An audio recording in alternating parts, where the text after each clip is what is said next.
마음 쉼터에 오신 구독자 여러분, 반갑습니다.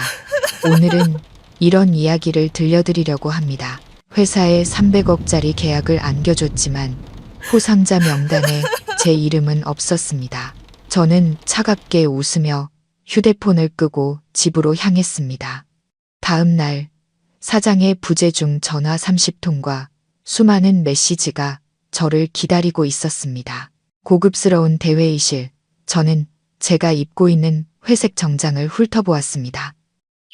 안에 받쳐 입은 실크 셔츠는 빳빳하게 다려져 있었죠. 저는 이 순간을 위해 완벽하게 준비했습니다. 제 노력이 인정받는 순간을요.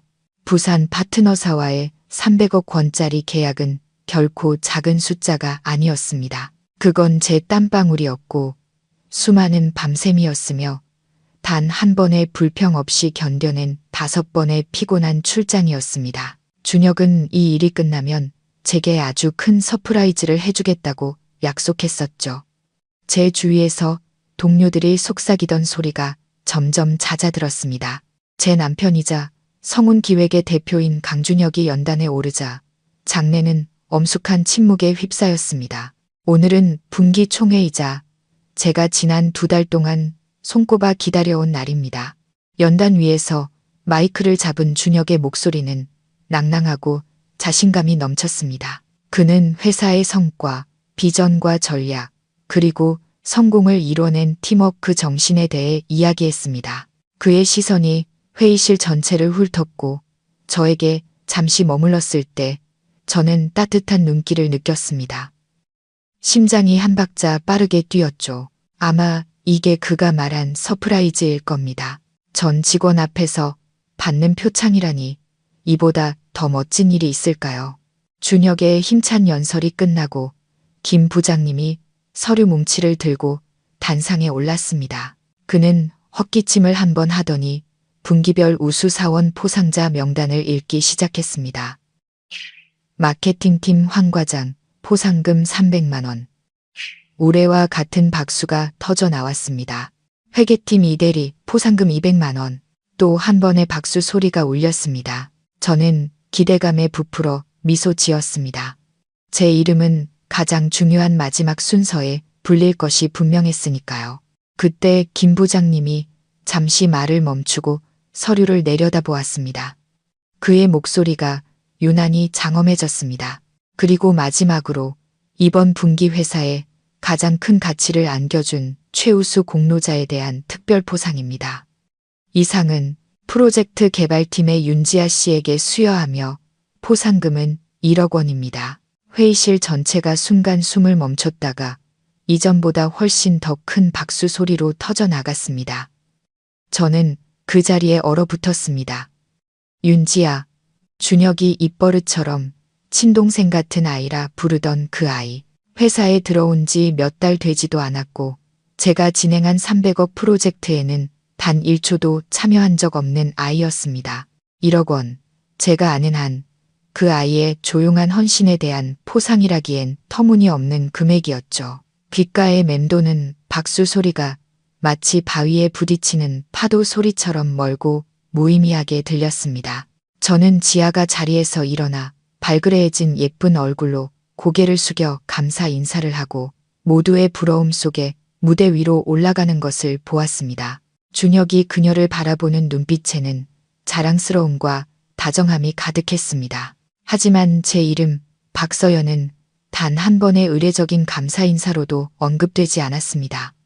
제 노력, 제 길었던 밤들, 모든 것이 깨끗하게 지워져 버린 것 같았습니다. 순간 동료들의 동정, 호기심, 그리고 통쾌함이 섞인 시선이 제게 쏟아지는 것을 느꼈습니다. 목이 바싹 타들어갔습니다. 무릎 위에 놓인 손은 차갑게 식어 있었습니다. 저는 고개를 들어 남편이라 부르는 남자, 준혁을 바라보았습니다. 그도 저를 보고 있었지만 단 1초 만에 황급히 시선을 피했습니다. 그 외면이 제 가슴을 천마디 변명보다 더 아프게 찔렀습니다.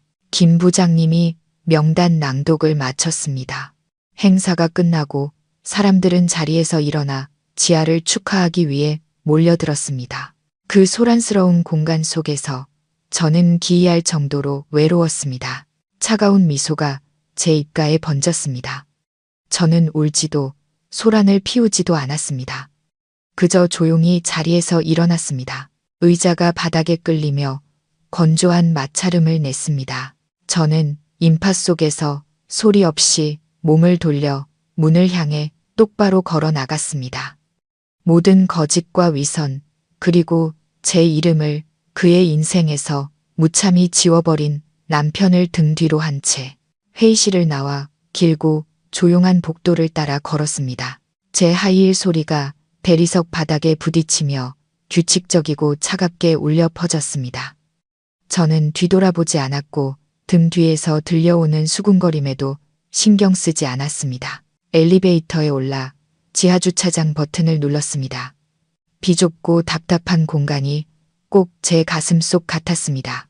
엘리베이터 문이 닫히자 저는 비로소 차가운 금속벽에 등을 기댄 채 긴 한숨을 내쉴 수 있었습니다.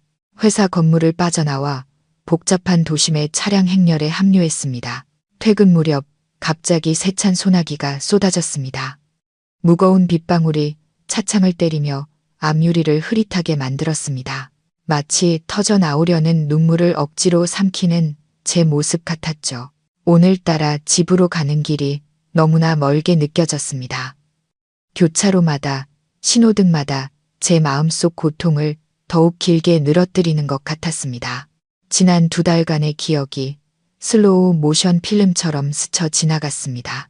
잠 못 이뤄 이탄 눈으로 부산을 오가던 수많은 밤 비행기, 자정까지 이어지던 회의들, 회사의 유리한 조항 하나하나를 지키기 위해 파트너사와 홀로 논쟁을 벌이던 순간들, 중요한 약속에 늦지 않으려 차 안에서 샌드위치로 허겁지겁 때우던 끼니도 생각났습니다. 퍽퍽한 빵이었지만 잘만 삼켰습니다.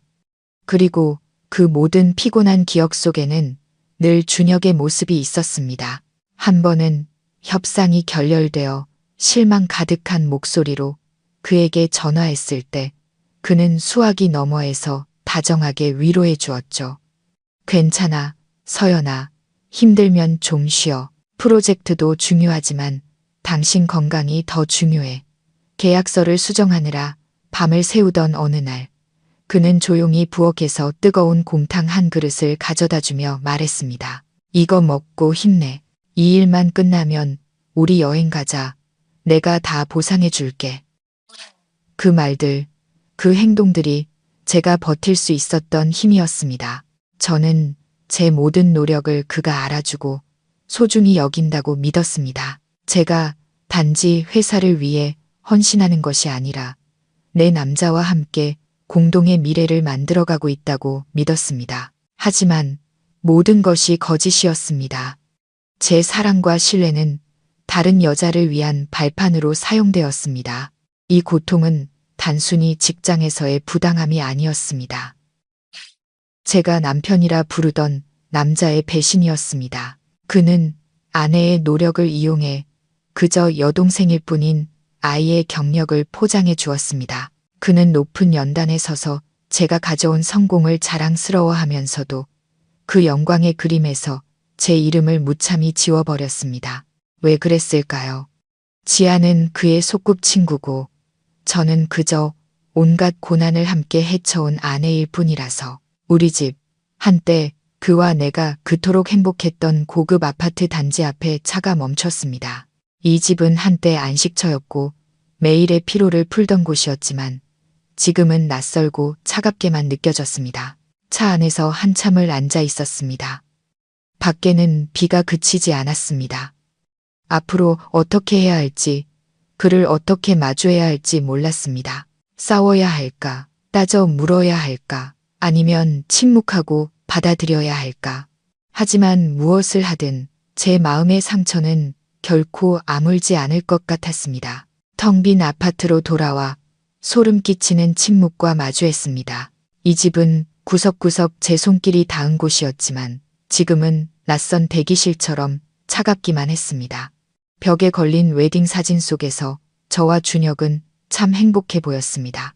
하지만 지금 그 사진을 보니 쓰디쓴 조롱처럼 느껴졌습니다. 제가 직접 꽂은 백합꽃병의 향기도 제 마음을 달래주지 못했습니다. 저는 그를 기다리기로 했습니다. 저는 도망치는 사람이 아닙니다. 설명이 필요했습니다. 어떤 설명도 이 상처를 치유할 수 없다는 것을 알면서도 말입니다. 딱딱한 정장을 벗고 부드러운 실크 잠옷으로 갈아입었습니다. 소파에 앉아 캐모마일 차를 한 잔 우렸습니다. 머릿속으로 그에게 던질 질문들을 되뇌었습니다. 왜 그랬어요? 내가 뭘 잘못했나요? 내 노력은 당신 눈에 인정받을 가치조차 없었나요? 시간은 더디게 흘렀습니다. 벽시계의 초침 소리가 똑딱거리며 바닥나가는 제 인내심을 두드리고 있었습니다. 10시, 11시, 준혁은 돌아오지 않았습니다. 찻잔 속의 차는 식은 지 오래였습니다. 제 마음처럼요. 더 이상 기다리지 않고 막 일어서려던 순간 문 밖에서 열쇠 소리와 함께 베르르 웃는 소리가 들려왔습니다. 심장이 쿵 내려앉았습니다. 준혁 혼자만의 목소리가 아니었습니다. 문이 열리고 준혁이 비틀거리며 들어왔습니다. 온몸에서 술 냄새가 진동했고 그를 부축하며 다정하게 팔짱을 낀 사람은 바로 지아였습니다. 그녀의 얼굴은 발그레했고 눈은 애교스럽게 반짝였습니다. 그들은 마치 즐거운 데이트를 마치고 돌아온 연인 같았습니다. 거실에 앉아있는 저를 보고 지아는 조금 놀란 듯 했지만 이내 태연한 표정을 되찾고는 심지어 도발적인 미소를 지었습니다. 서연 언니 오셨네요. 그녀의 목소리는 거짓으로 가득 찬 꿀처럼 달콤했습니다. 저희 계약 축하 파티하느라 술을 좀 많이 마셨어요. 언니 힘드셨겠어요. 하루 종일 일하느라 피곤하실 텐데 문까지 열어두고 기다리시고 괜찮아요. 언니 목까지 저희가 신나게 축하하고 왔으니까요. 그 말 한마디 한마디가 날카로운 바늘이 되어 제 심장을 찔렀습니다. 언니 목까지 축하하고 왔다. 그녀는 공개적으로 저를 조롱하고 있었습니다. 제 집에서 제게서 빼앗은 전리품을 자랑하고 있었습니다. 저는 준혁을 보았습니다. 그는 술에 취해 고개를 끄덕일 뿐 지아의 말이 얼마나 잔인한지조차 인식하지 못하는 듯 했습니다. 제가 준비했던 모든 질문, 제가 하려 했던 모든 따짐이 순간 무의미해졌습니다. 저는 한마디도 하지 않았습니다. 제 침묵이 아마 한바탕 싸움보다 더 무서웠을 겁니다. 저는 그저 조용히 일어나 지아의 눈을 1초간 똑바로 쳐다보았습니다. 그녀가 평생 잊지 못할 눈빛이었을 겁니다. 그리고 몸을 돌려 침실로 향했고 문을 쾅 닫았습니다. 밖에서는 여전히 지아의 웃음소리와 준혁의 잠꼬대가 들려왔습니다. 그들의 파티, 저의 고통, 오늘 밤은 참 길 것 같았습니다. 침실 문은 닫혔지만 밖에서 들려오는 귀에 거슬리는 소리들을 막지는 못했습니다. 준혁과 지아의 웃음소리가 울려 퍼졌고 그 소리 하나하나가 칼날이 되어 제 심장을 도려내는 것 같았습니다. 저는 바닥에 주저앉아 차가운 문에 등을 기댔습니다. 소리를 지르고 밖으로 뛰쳐나가 그들의 뺨을 때려주고 싶다는 생각도 했습니다. 하지만 그러지 않았습니다. 무서울 정도로 차분한 감정이 저를 감쌌습니다. 지금 제 머릿속에는 단 하나의 생각뿐이었습니다. 끝내자. 이 결혼, 이 인내, 모든 것을 여기서 끝내야 한다. 더 이상의 설명은 필요 없었습니다. 오늘 밤 준혁의 행동이 가장 명확한 대답이었으니까요. 그는 제 노력을 무시했을 뿐만 아니라 아내인 저를 전혀 존중하지 않았습니다. 저는 일어나 스탠드를 켰습니다. 노란 불빛이 거울 속 제 초췌한 얼굴을 비췄습니다. 옷장을 열어 출장 갈 때 쓰던 캐리어를 꺼냈습니다. 짐을 싸기 시작했지만 모든 것을 챙기진 않았습니다. 제가 직접 산 옷, 제가 아끼는 책들, 강준혁의 아내가 되기 이전에 저를 구성했던 것들만 챙겼습니다. 결혼기념일에 그가 선물한 비싼 드레스는 남겨두었습니다. 그가 예쁘다고 칭찬했던 하이힐도 남겨두었습니다. 그와 관련된 어떤 것도 가져가고 싶지 않았습니다. 책상 위에 놓인 짙은 갈색의 업무 수첩을 보고 손이 멈칫했습니다. 그 수첩에는 300억 계약 협상 과정 전체가 기록되어 있었습니다. 모든 세부 사항, 구두 합의, 숫자 하나하나까지 이것이 제 노력을 증명하는 유일한 증거이자 저의 유일한 무기였습니다. 저는 그것을 집어들어 캐리어에 조심스럽게 넣었습니다. 책상 서랍을 당기자 낡은 사진 한 장이 떨어졌습니다. 학창 시절 준혁과 지아가 함께 찍은 사진이었습니다. 둘은 아주 밝게 웃으며 다정하게 머리를 맞대고 있었습니다. 어쩌면 저는 처음부터 그들 사이에 끼어든 제3자였을지도 모릅니다. 마지막으로 옷장 안에 작은 금고를 열었습니다. 그 안에는 얇은 서류철이 하나 있었습니다. 오래전 그가 무심코 당신은 지아만 모태라고 말했던 어느 다툼 끝에 제가 미리 작성해 두었던 이혼 서류였습니다. 그때는 차마 내밀 용기가 없었지만 지금은 달랐습니다. 저는 펜을 들어 아내란에 제 이름을 적었습니다. 필체는 한치의 떨림도 없이 단호했습니다. 서명한 이혼 서류를 그의 베개 위에 반듯하게 올려놓았습니다. 그 옆에는 작은 메모지 한 장을 두었습니다. 단 3글자만 적혀 있었죠. 나 갈게. 원망도 설명도 없었습니다. 더 이상 자신을 소중히 여기지 않는 사람들에게 침묵은 가장 큰 경멸이니까요. 저는 캐리어를 끌고 방을 나와 거실을 가로질렀습니다. 지아는 가고 없었고 준혁만이 소파에서 깊이 잠들어 있었습니다. 온 마음을 다해 사랑했던 남자의 마지막 모습을 바라보았습니다. 지금은 어찌나 낯설던지요. 저는 조용히 문을 열고 한때 보금자리였던 집을 떠났습니다. 그리고 휴대폰을 꺼내 전원을 껐습니다. 전원 버튼이 딸깍하며 꺼지는 소리가 마지막 연결고리를 끊어내는 소리처럼 들렸습니다. 저는 밤속으로 차를 몰았습니다. 단 한 번도 뒤돌아보지 않았습니다. 저는 목적지 없이 차를 몰았습니다. 짙은 어둠이 도시를 감쌌습니다. 반짝이는 불빛을 내뿜는 고층 빌딩들이 뒤로 멀어져 갔습니다. 어디로 가야 할지 몰랐습니다. 그러다 문득 교회에 있는 작고 평화로운 집 한 채가 떠올랐습니다. 엄마의 집. 지금 제가 돌아갈 수 있는 유일한 곳이었습니다. 엄마 집으로 가는 길은 익숙했지만 오늘 밤은 느낌이 사뭇 달랐습니다. 가로등 불빛이 드문드문해지고 길가의 나무들이 드리운 어둠이 그 자리를 대신했습니다.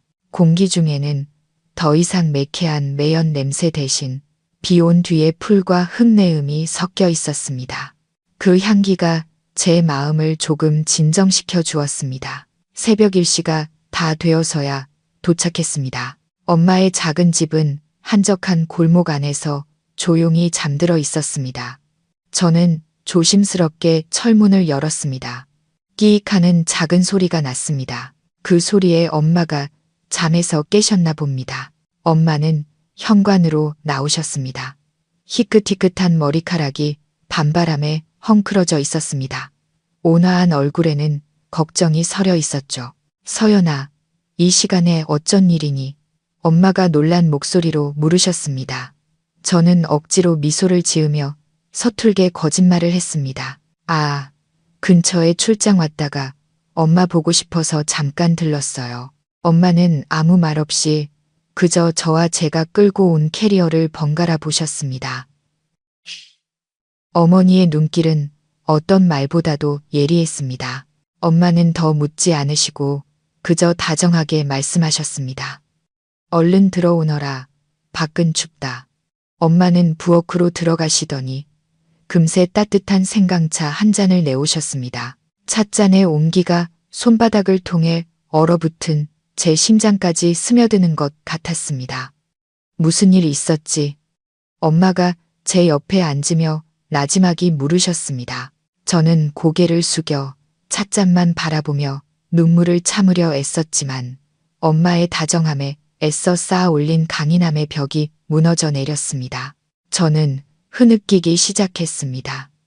저녁 내내 억눌렀던 울음이 마침내 터져 나왔습니다. 엄마는 아무 말 없이 어릴 때처럼 저를 품에 안고 떨리는 등을 토닥여 주셨습니다. 저는 엄마에게 회사에서 있었던 일만 털어놓았습니다. 300억짜리 계약, 준혁의 약속, 그리고 제 이름이 포상 명단에서 무참히 빠진 사실까지요. 준혁과 지아의 이야기는 차마 꺼내지 못했습니다. 엄마가 감당하지 못하실까봐 두려웠습니다. 이야기를 다 들으신 엄마는 분노로 몸을 떠셨습니다. 세상에, 어떻게 그런 파렴치한 인간들이 다 있니? 내 딸의 노력을 감히. 엄마는 말을 잇지 못하셨지만 저는 엄마의 마음속 분노를 느낄 수 있었습니다. 이상하게도 엄마의 분노가 제게는 가장 큰 위로가 되었습니다. 적어도 이 세상에 한 사람, 무조건적으로 저를 믿고 제 편이 되어주는 사람이 있다는 사실이 안도감을 주었습니다. 그날 밤 저는 제 옛날 방에서 잠을 잤습니다.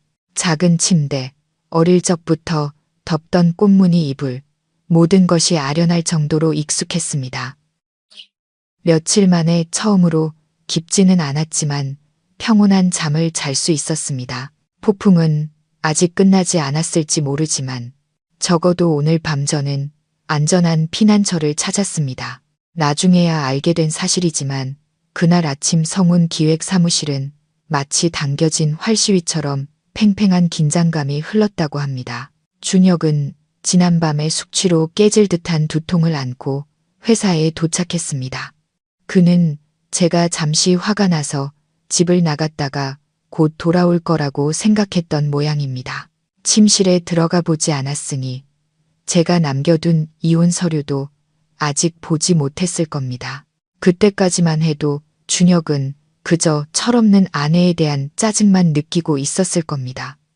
하지만 그 거짓된 평화는 오래가지 못했습니다. 오전 9시경 준혁과 김 부장님의 메일함으로 긴급 표시가 붙은 이메일 한 통이 도착했습니다. 300억 계약의 파트너사인 미래테크에서 온 메일이었습니다. 발신인은 회장님의 최측근인 이시우 비서실장이었습니다. 이메일의 내용은 매우 간결했습니다.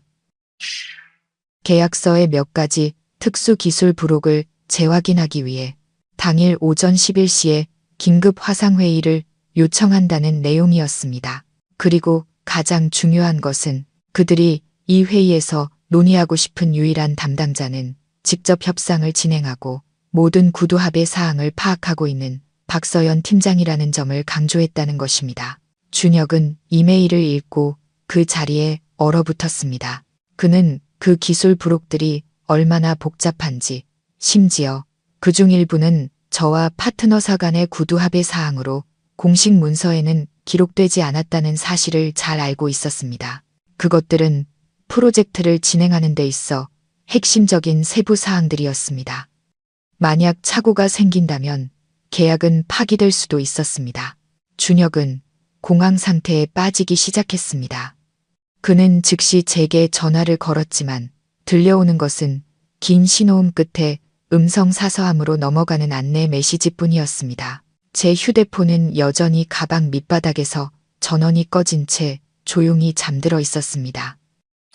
그는 한 통, 두 통, 10통 넘게 전화를 걸었지만 결과는 같았습니다. 준혁의 처음의 분노는 점차 실질적인 공포로 변해갔습니다. 그는 김 부장에게 소리쳤습니다. 무슨 수를 써서라도 박 팀장 찾아내. 김 부장님도 당황하기는 마찬가지였습니다. 그는 사람을 시켜 제 컴퓨터를 확인했지만 가장 중요한 파일들은 모두 제가 개인 외장 하드에 백업해두고 여러 겹의 비밀번호로 보호해둔 상태였습니다. 모든 협상 세부 사항을 기록한 갈색 업무 수첩도 사라졌습니다. 그들은 사무실을 샅샅이 뒤졌지만 상황을 수습할 만한 어떤 것도 찾아내지 못했습니다. 시간은 계속 흘러 시냇바늘은 11시를 향해 다가가고 있었습니다. 성운 기획의 혼란은 극에 달했습니다. 늘 자신만만하고 거만했던 남자 준혁은 이제 피 한 방울 없는 창백한 얼굴로 사무실을 서성이고 있었습니다. 그는 계속해서 제 번호로 전화를 걸었고 명령조에서 애원조로 바뀌는 내용의 메시지를 수십 통 보냈습니다. 하지만 모든 것이 소용없었습니다. 그는 자신이 무시했던 아내, 무참히 내쳤던 직원이 거대한 프로젝트 전체의 명운을 쥐고 있다는 사실을 이제야 깨달은 것입니다. 다음 날 아침, 저는 창틈으로 스며들어 낡은 꽃무늬 이불 위에 내려앉는 첫 햇살에 눈을 떴습니다. 몇 달 만에 처음으로 알람 소리나 미처 끝내지 못한 업무 계획에 시달리지 않는 잠을 잤습니다. 저는 기지개를 켜며 온몸으로 퍼지는 평온함을 느꼈습니다. 엄마는 일찍 일어나셨습니다. 부엌에서 들려오는 달그락거리는 소리와 고소한 흰죽 냄새가 제 마음을 따뜻하게 했습니다. 엄마와 함께 소박하지만 맛있는 아침 식사를 마친 후에야 저는 밤새 꺼져 있던 휴대폰을 켤 용기를 냈습니다. 충전기를 꽂고 전원 버튼을 눌렀습니다. 화면이 켜지자마자 휴대폰이 미친 듯이 울리기 시작했습니다. 고요했던 화면 위로 수많은 알림이 홍수처럼 밀려들었습니다. 저는 준혁에게서 온 부재중 전화 30통이라는 숫자를 보고 할 말을 잃었습니다. 그 아래에는 카카오톡, 문자 메시지로 온 수많은 메시지들이 있었습니다. 김 부장님, 친한 동료, 그리고 가장 많은 양을 차지하고 있는 것은 역시 준혁이었습니다. 저는 깊게 숨을 들이마시고 메시지를 열어보기 시작했습니다. 그의 메시지는 마치 계속해서 역할이 바뀌는 연극 같았습니다. 아침 8시가 조금 넘은 첫 메시지는 여전히 분노와 명령조가 가득했습니다. 어디야? 당장 집으로 와. 지금 무슨 짓 하는 건지 알아? 15분 뒤에 온 다음 메시지.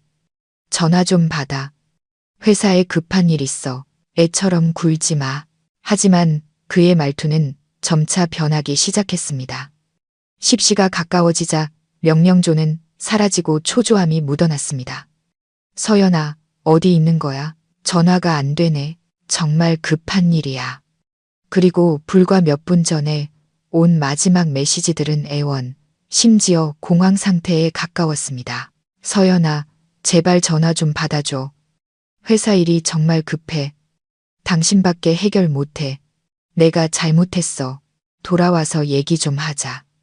저는 한 글자 한 글자, 마침표 하나까지도 놓치지 않고 읽었습니다. 차가운 미소가 제 입가에 번졌습니다. 내가 잘못했어. 이 두 마디는 그가 나를 필요로 하는 지금이 아니라 어젯밤 우리 집에서 들었어야 할 말이었습니다. 이제 주도권은 더 이상 그의 손에 있지 않았습니다. 통쾌함과 함께 묘한 씁쓸함이 밀려왔습니다. 결국 제 가치는 그가 궁지에 몰렸을 때에야 비로소 인정받는 것이었습니다. 제 존재는 그의 이익과 연결되었을 때만 중요했던 것입니다.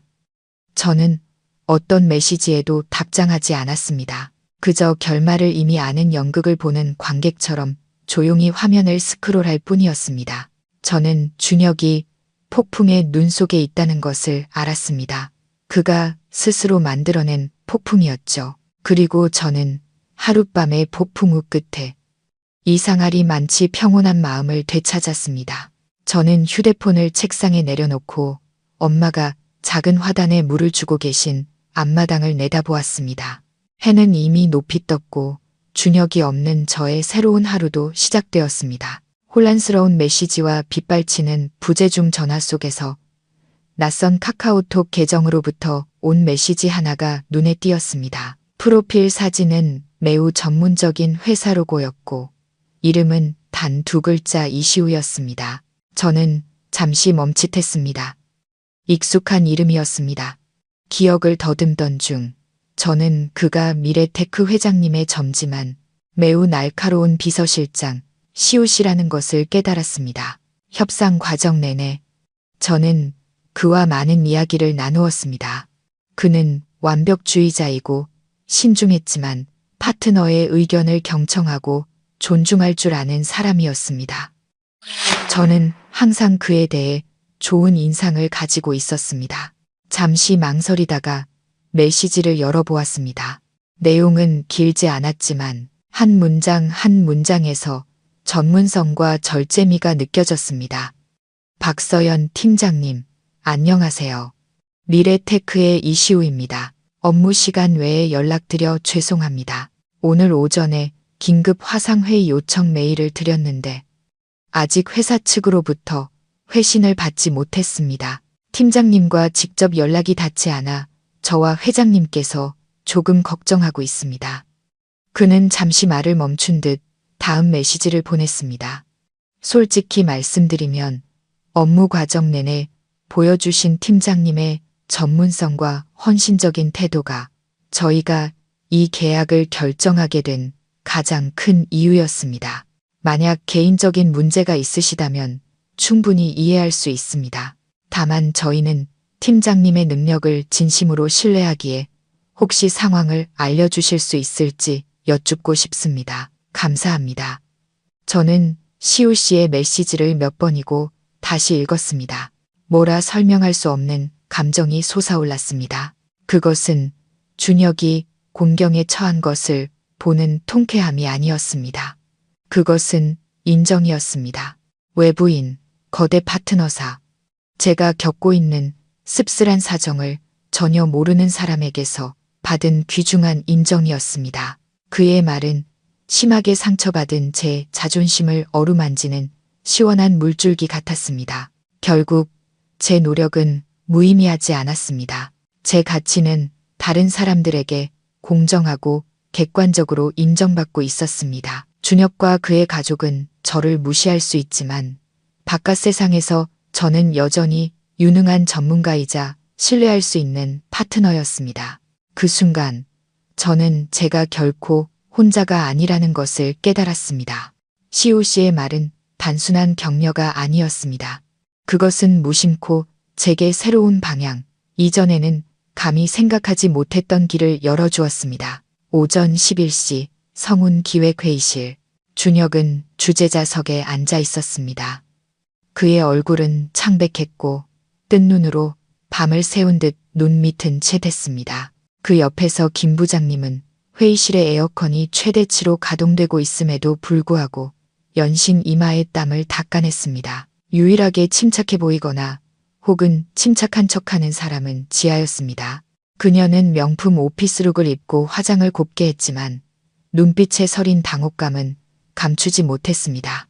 그들 앞에 대형 스크린이 켜지며 부산의 회의실과 연결되었습니다. 화면에 시우 씨의 얼굴이 나타났습니다.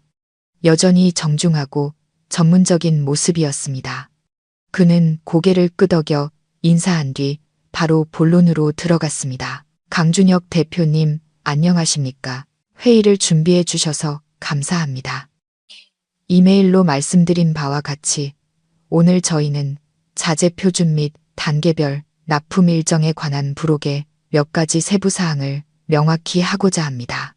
준혁이 헛기침을 하며 애써 자신감 있는 척했습니다. 이시우 실장님, 반갑습니다.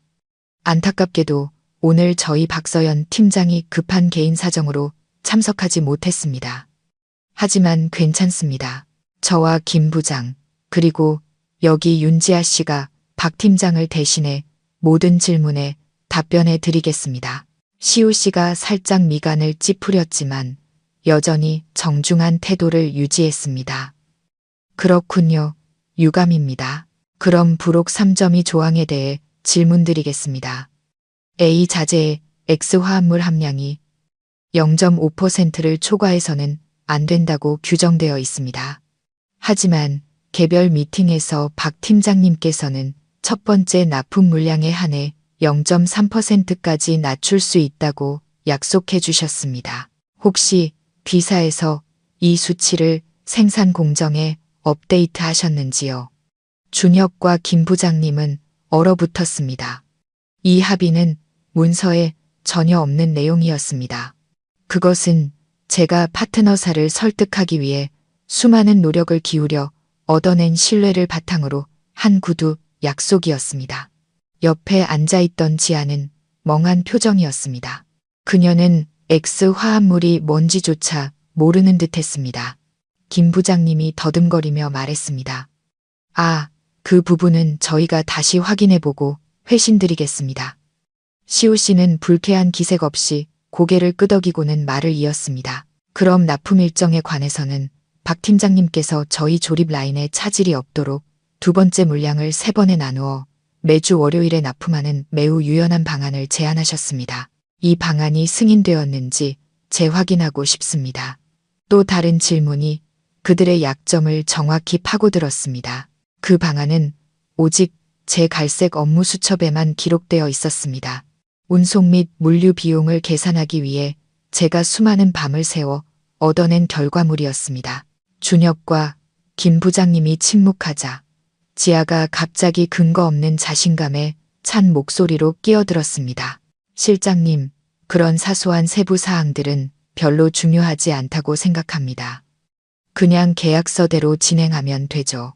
저희는 전체 일정을 확실히 보장할 것을 약속드립니다. 지아의 말은 잔을 넘치게 한 마지막 물방울 같았습니다. 시우 씨의 입가에서 정중한 미소가 사라졌습니다. 그는 준혁을 똑바로 쳐다보며 더 이상 부드럽지 않은 목소리로 말했습니다. 강 대표님, 이것들은 사소한 세부사항이 아닙니다. 이것이 바로 협력의 기반입니다. 저희는 박서연 팀장님의 능력과 이해도를 신뢰했기에 이 계약을 체결한 것입니다. 만약 귀사에서 이런 핵심적인 문제들을 파악하지 못한다면 유감스럽지만 더 이상 진행하기 어려울 것 같습니다. 말을 마친 시우 씨는 단호하게 말했습니다. 이 회의는 여기서 잠시 중단하겠습니다. 박 팀장님의 공식적인 확인이 있을 때 다시 논의하도록 하죠. 안녕히 계십시오. 재앙과도 같았던 회의가 끝난 후 준혁은 넋이 나간 사람 같았습니다. 그의 공황 상태는 극에 달했습니다. 어떻게 알았는지는 모르지만 아마 몇몇 동료들에게 물어물어 그가 제가 엄마 집에 있다는 것을 알아냈을 겁니다. 그날 오후 제가 엄마와 함께 마당에서 채소를 다듬고 있을 때 준혁의 고급 승용차가 대문 앞에 급정거했습니다. 모든 일이 있은 후 우리의 첫 번째 대면이었습니다. 그는 차에서 내렸습니다. 더 이상 평소의 위풍당당한 모습은 찾아볼 수 없었고 대신 피로와 초췌함이 가득했습니다. 엄마는 그를 보고 얼굴이 굳어졌습니다. 일어나서 무언가 말씀하시려 했지만 제가 엄마의 손을 살며시 잡고 혼자 해결하겠다는 신호를 보냈습니다. 준혁이 마당으로 들어섰습니다. 그는 복잡한 눈빛으로 저를 바라보았습니다. 분노, 무력감, 그리고 아마도 약간의 애원이 섞여 있었지만 반성의 기미는 전혀 보이지 않았습니다. 그는 본론부터 말했습니다. 그의 목소리에는 여전히 가부장적인 권위가 배어 있었습니다. 집에 가자. 더 이상 일 복잡하게 만들지 말고. 저는 대답하지 않고 그저 조용히 그가 다음에 무슨 말을 할지 지켜보았습니다. 제가 침묵하자 그는 더욱 초조해 보였습니다. 도대체 무슨 생각이야? 회사가 망하는 꼴을 보고 싶어. 이 계약에 문제 생기면 나뿐만 아니라 수백 명의 직원들이 피해를 봐. 그렇게 이기적으로 굴지 마. 저는 피식 웃었습니다. 씁쓸함이 가득한 실소였습니다. 이기적이라고? 그가 나를 이기적이라고 말하는 건가? 그가 내 이름을 무참히 지워버렸을 때, 다른 사람이 내 공을 가로채도록 내버려 두었을 때, 아내의 감정은 아랑곳하지 않고 그의 여동생과 함께 집으로 돌아왔을 때, 그것은 무엇이었을까? 서연아, 집에 가자. 준혁의 목소리가 조금 부드러워졌지만 여전히 강압적이었습니다. 일단 회사로 돌아가서 이 문제부터 해결해. 다른 얘기는 집에 가서 하자. 나 좀 그만 힘들게 해. 나 좀 그만 힘들게 해. 라는 그 말은 이 남자에 대해 제가 가졌던 마지막 환상까지 산산조각 내는 망치질 같았습니다. 이 순간까지도 그는 오직 자기 자신만 생각하고 있었습니다. 제 고통, 제 상처는 그에게 그저 귀찮고 성가신 일일 뿐이었습니다. 바로 그때 엄마가 더 이상 참지 못하셨습니다. 엄마는 집에서 나오셨습니다. 손에는 마당 쓰는 빗자루를 들고 계셨죠.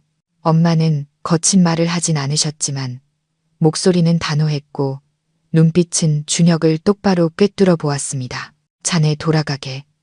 내 딸은 어디에도 안 가. 준혁은 엄마를 보고 얼어붙었습니다. 그는 순박하고 온화한 시골 여인이 이토록 강인한 모습을 보일 줄은 몰랐을 겁니다. 어머님, 이건 저희 부부의 문제입니다. 준혁이 애써 상황을 수습하려 했습니다. 부부 문제? 엄마가 말을 끊었습니다. 자네가 내 딸을 혼자 상처받게 내버려뒀을 때 그건 더 이상 부부 문제가 아니게 된 거야. 내 딸을 소중히 여길 줄 몰랐다면 자네의 곤란함에 대해 내 딸이 책임져야 한다고 기대하지 말게. 어서 돌아가. 우리 집엔 자네를 맞이할 사람 없네. 말을 마친 엄마는 제 손을 잡고 집으로 들어가 준혁을 마당에 홀로 남겨둔 채 대문을 쾅 닫아버렸습니다. 준혁이 떠난 후 집안의 공기는 더욱 무겁게 가라앉은 것 같았습니다. 엄마는 아무 말 없이 부엌으로 들어가 연자죽 한 그릇을 끓여주셨습니다. 마음을 안정시키는데 좋다고 하셨죠. 저는 창가에 앉아 텅 빈 마당을 바라보며 공허함을 느꼈습니다. 준혁이 포기하지 않을 거라는 건 알았지만 다음으로 제게 연락한 사람이 김 부장님일 줄은 몰랐습니다. 휴대폰이 울렸습니다. 그의 번호였습니다. 잠시 망설이다가 전화를 받았습니다. 부당함에 고개 숙여 순응했던 사람이 이제 와서 제게 무슨 말을 할지 듣고 싶었습니다. 서연 씨, 나 김 부장이야.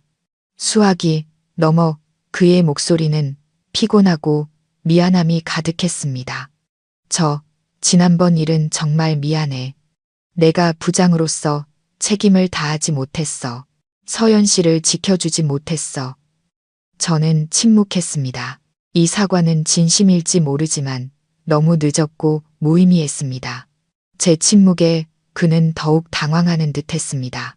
그는 압박감에 대해 대표가 결정한 일은 누구도 막을 수 없었다고 하소연하기 시작했습니다. 자신도 그저 월급쟁이일 뿐이고 부양할 가족이 있다고 했습니다. 그는 자신의 비겁함을 변명하고 있었습니다. 저는 얼음처럼 차가운 목소리로 나지막이 말했습니다.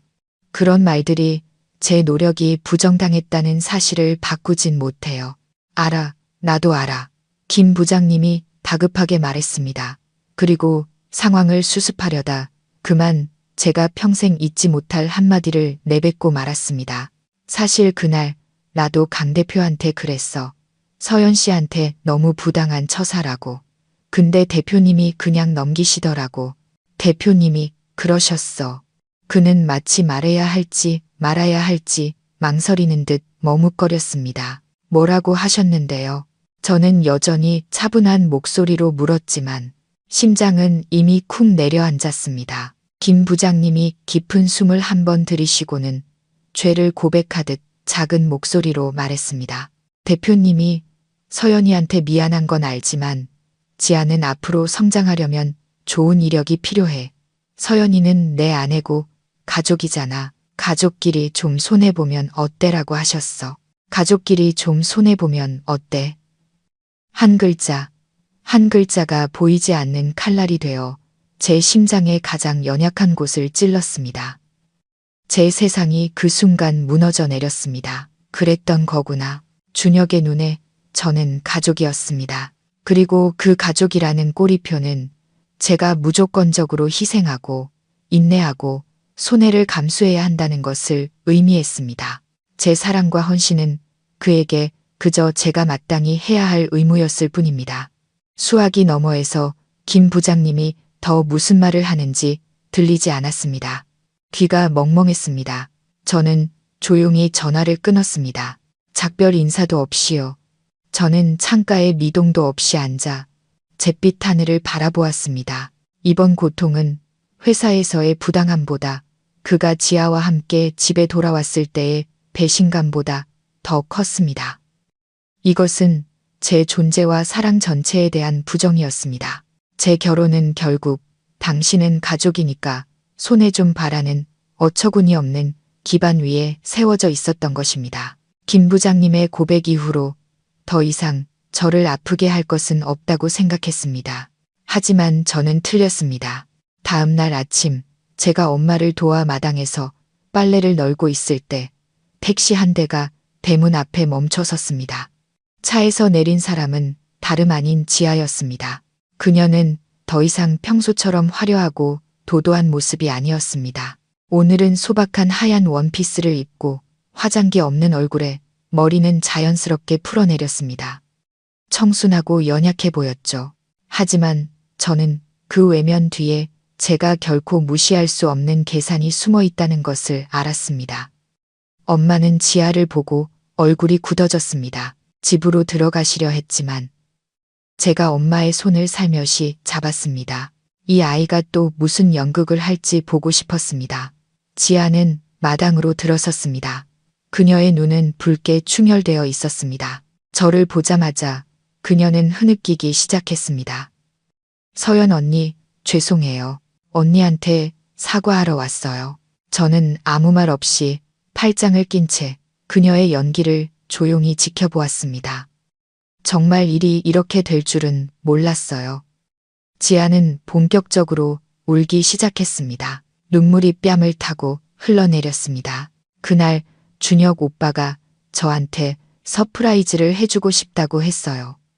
제가 더 열심히 일하도록 격려해주고 싶었다고요. 그게 언니한테 피해를 줄 거라고는 전혀 몰랐어요. 알았다면 절대 받지 않았을 거예요. 그녀는 완벽하게 순진한 피해자 역할을 해냈습니다. 그녀는 마치 자신이 완전히 무고하고 준혁 때문에 어쩔 수 없는 상황에 놓인 사람인 것처럼 말했습니다. 그녀의 사과에는 제 노력에 대한 언급은 전혀 없었고 오직 자신의 감정에만 초점이 맞춰져 있었습니다. 언니, 준혁 오빠, 그만 용서해 주세요. 그녀가 흐느꼈습니다. 오빠도 저를 너무 아껴서 그런 거예요. 저를 친동생처럼 생각해서 뭐든 해주고 싶었던 것뿐이에요. 언니는 어른이고 형수님이잖아요. 이번 한 번만 너그럽게 용서해 주시면 안 될까요? 저는 실소를 터뜨렸습니다. 차가운 웃음이었습니다. 너그럽게, 나보고 너그러워야 한다고. 눈물이 통하지 않자 지아는 잠시 멈칫했지만 이내 연기를 계속했습니다. 언니 속상한 거 알아요. 하지만 이렇게까지 하시면 준혁 오빠만 더 힘들어지고 회사도 피해를 봐요. 사소한 일 하나 때문에 회사 전체에 피해를 주는 게 과연 옳은 일일까요? 사소한 일. 그녀에게 제 노력과 자존심은 그저 사소한 일일 뿐이었습니다. 그녀의 순진함은 너무나 잔인해서 경멸감마저 들었습니다. 더 이상 아프지 않았습니다. 그저 어처구니가 없을 뿐이었죠. 저는 그녀에게 다가가 아무런 감정도 담기지 않은 목소리로 말했습니다. 지아야, 돌아가. 내 눈물은 나한테 아무 소용 없어. 그리고 나한테 사과할 필요도 없어. 넌 잘못이 없으니까. 잘못은 다른 사람의 노력을 마음대로 선물로 줄 수 있다고 생각한 그 사람에게 있는 거야. 말을 마친 저는 뒤돌아 집으로 들어갔습니다. 다시는 돌아보지 않았습니다. 등 뒤에서 엄마의 목소리가 들려왔습니다. 아가씨, 돌아가세요. 내 딸은 그런 가짜 사과 필요 없습니다. 지아의 방문 이후 저는 더 이상 가만히 앉아 기다릴 수만은 없다고 생각했습니다. 준혁의 진심 어린 사과도 지아의 반성도 기다릴 수 없었습니다. 이제는 제가 직접 행동해야 했습니다. 잃어버린 것을 되찾아야 했습니다. 하지만 싸우거나 소리치는 방식이 아니었습니다. 저는 그들의 무대, 비즈니스 세계의 규칙을 이용해 제 진정한 가치를 보여줄 것입니다. 저는 방에 앉아 낡은 노트북을 열었습니다. 화면이 켜지고 카카오톡 친구 목록에서 이시우 실장님이라는 이름을 찾아 멈췄습니다. 깊게 숨을 들이마시고 모든 개인적인 감정을 머릿속에서 지웠습니다. 지금의 저는 배신당한 아내 박서연이 아니었습니다. 저는 300억 계약의 핵심 정보를 쥐고 있는 전문가 박서연이었습니다. 저는 메시지를 작성했습니다. 문장은 간결하고 전문적이며 핵심을 짚었습니다. 이시우 실장님, 박서연입니다. 현재 성운 기획 내부의 몇 가지 사정으로 프로젝트가 지연되고 있다는 것을 알고 있습니다. 이로 인해 양사의 전체 일정에 차질이 생길 수 있습니다. 저는 잠시 멈추고 다음 수를 신중하게 생각했습니다. 개인적인 사정을 늘어놓지도 준혁을 원망하지도 않았습니다. 저는 단지 위기 관리자의 관점에서 문제를 제시했습니다. 프로젝트가 가장 원활하고 전문적인 방식으로 계속 진행될 수 있도록 한 가지 제안을 드리고자 합니다. 제가 계속해서 모든 기술 항목에 인수인계를 지원하고 완료할 수 있습니다. 단, 프리랜서 컨설턴트 자격으로 말입니다. 관련된 모든 비용은 미래테크에서 제게 직접 지급하는 방식입니다. 이것이 성운 기획의 내부 문제로 인해 미래테크의 이익이 침해받는 것을 피할 수 있는 최선의 해결책이라고 생각합니다. 회신 기다리겠습니다. 메시지를 보내고 나니 심장이 마구 뛰었습니다. 이것은 매우 대담하면서도 위험한 수였습니다. 저는 준혁을 건너뛰고 파트너사와 직접 거래를 시도하고 있었습니다. 그들이 거절하면 저는 모든 것을 잃을 수도 있습니다. 하지만 그들이 동의한다면 판도는 완전히 뒤바뀔 것입니다. 저는 더 이상 수동적인 피해자가 아니라 이 게임의 주도권을 쥔 플레이어가 될 것입니다. 오래 기다릴 필요는 없었습니다. 약 10분 후 휴대폰에 새로운 메시지의 알림이 떴습니다. 시우 씨였습니다. 심장이 터져 나올 것 같았습니다. 저는 떨리는 손으로 메시지를 열었습니다. 박서연 팀장님, 매우 갑작스럽지만 동시에 매우 합리적인 제안입니다. 저는 전적으로 지지합니다. 즉시 회장님께 보고드리겠습니다. 회장님께서도 동의하실 거라 믿습니다. 항상 프로젝트의 이익을 최우선으로 생각해 주셔서 감사합니다. 정말 프로페셔널하십니다. 저는 시우 씨의 메시지를 몇 번이고 다시 읽었습니다. 그가 말한 프로페셔널이라는 두 글자는 지금 제게 어떤 위로의 말보다도 값졌습니다. 그는 이유를 묻지도 제 사생활에 대해 궁금해하지도 않았습니다. 그는 오직 업무 효율성과 제 능력만을 보았습니다. 그것이 바로 제가 그토록 찾아 헤맸던 인정이었습니다. 시우 씨의 메시지를 받고 느꼈던 평온함은 오래가지 않았습니다. 조만간 준혁이 이 사실을 알게 될 거라는 걸 알고 있었습니다. 그리고 그날이 왔습니다. 다음 날 오후 제가 마루에 앉아 책을 읽고 있을 때 휴대폰이 격렬하게 울리기 시작했습니다. 준혁의 번호였습니다. 이번 전화는 더 이상 애원이나 간청이 아닐 거라는 걸 직감했습니다. 저는 깊게 숨을 들이마시고 전화를 받았습니다. 그리고 조용히 기다렸습니다. 당신, 지금 자기가 뭐라고 생각하는 거야? 수화기 넘어 준혁의 목소리는 분노와 격앙으로 가득 차 으르렁거렸습니다. 이것이 바로 그의 본 모습이었습니다. 자신의 권력이 도전을 받았다고 느꼈을 때 드러나는 독재적이고 가부장적인 모습. 감히 나를 건너뛰고 파트너사랑 직접 일을 처리해? 아직도 내가 당신 남편으로 보여? 저는 여전히 침묵했습니다. 제 평온함이 그를 더욱 미치게 만드는 것 같았습니다. 잘났어, 정말. 이제 당신 마음대로 다 된 것 같지? 그는 경멸이 가득한 말을 쏟아내기 시작했습니다. 내가 없었으면, 이 회사가 없었으면 당신이 오늘날 이 자리에 있을 수 있었을 것 같아? 누가 당신한테 기회를 줬는지, 누가 당신을 이 자리까지 올려줬는지 잊지 마. 이제 깃털 좀 컸다고 모든 걸 걷어차 버리시겠다. 그의 말 한마디 한마디가 채찍이 되어 제 자존심을 후려쳤습니다. 하지만 이상하게도 더 이상 아프지 않았습니다. 그저 어이가 없을 뿐이었습니다. 기회, 승진. 그는 마치 제 모든 성공이 자신이 베푼 은혜인 것처럼 말했습니다. 제가 세웠던 수많은 밤, 제 끊임없는 노력을 그는 잊어버렸습니다. 그는 오직 은혜를 베푸는 대표, 자기 자신만 보고 있었습니다.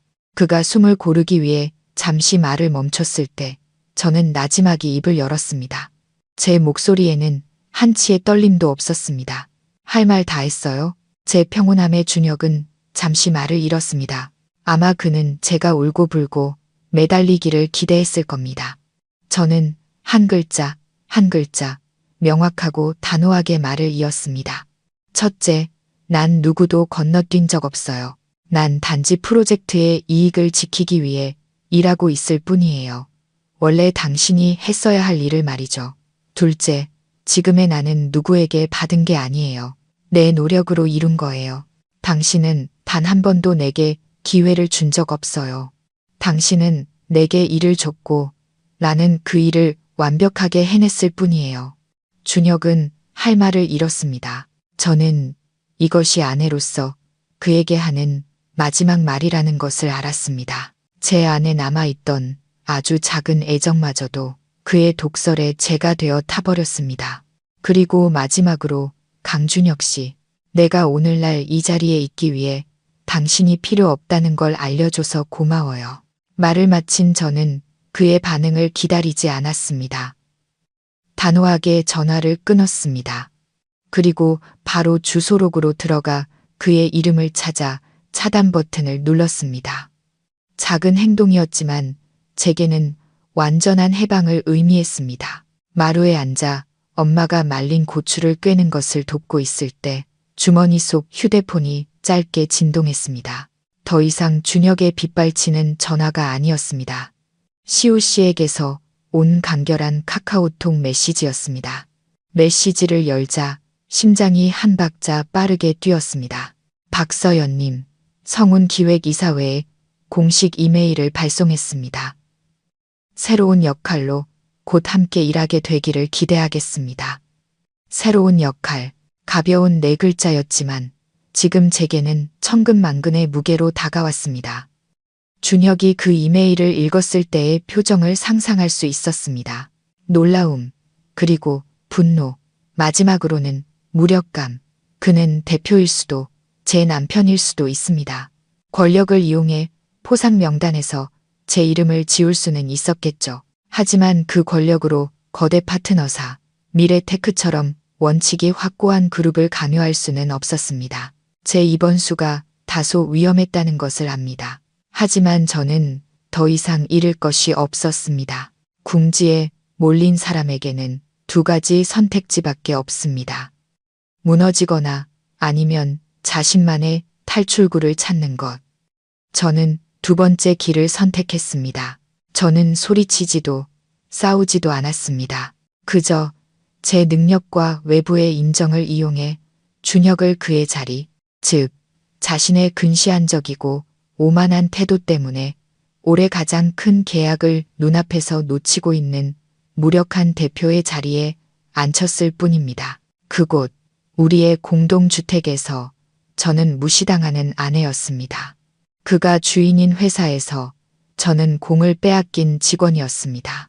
하지만 여기 시우 씨가 방금 보낸 이메일 속에서 저는 그들이 유일하게 신뢰하는 전문가 박서연이었습니다. 어쩌면 인생에서 누구나 한 번쯤은 자신의 가치를 제대로 인정받아야 하는 순간이 필요한지도 모릅니다. 비록 그 인정이 가장 가까운 사람들에게서 오지 않더라도 말입니다. 예상대로 불과 15분 후 제 휴대폰이 다시 울렸습니다.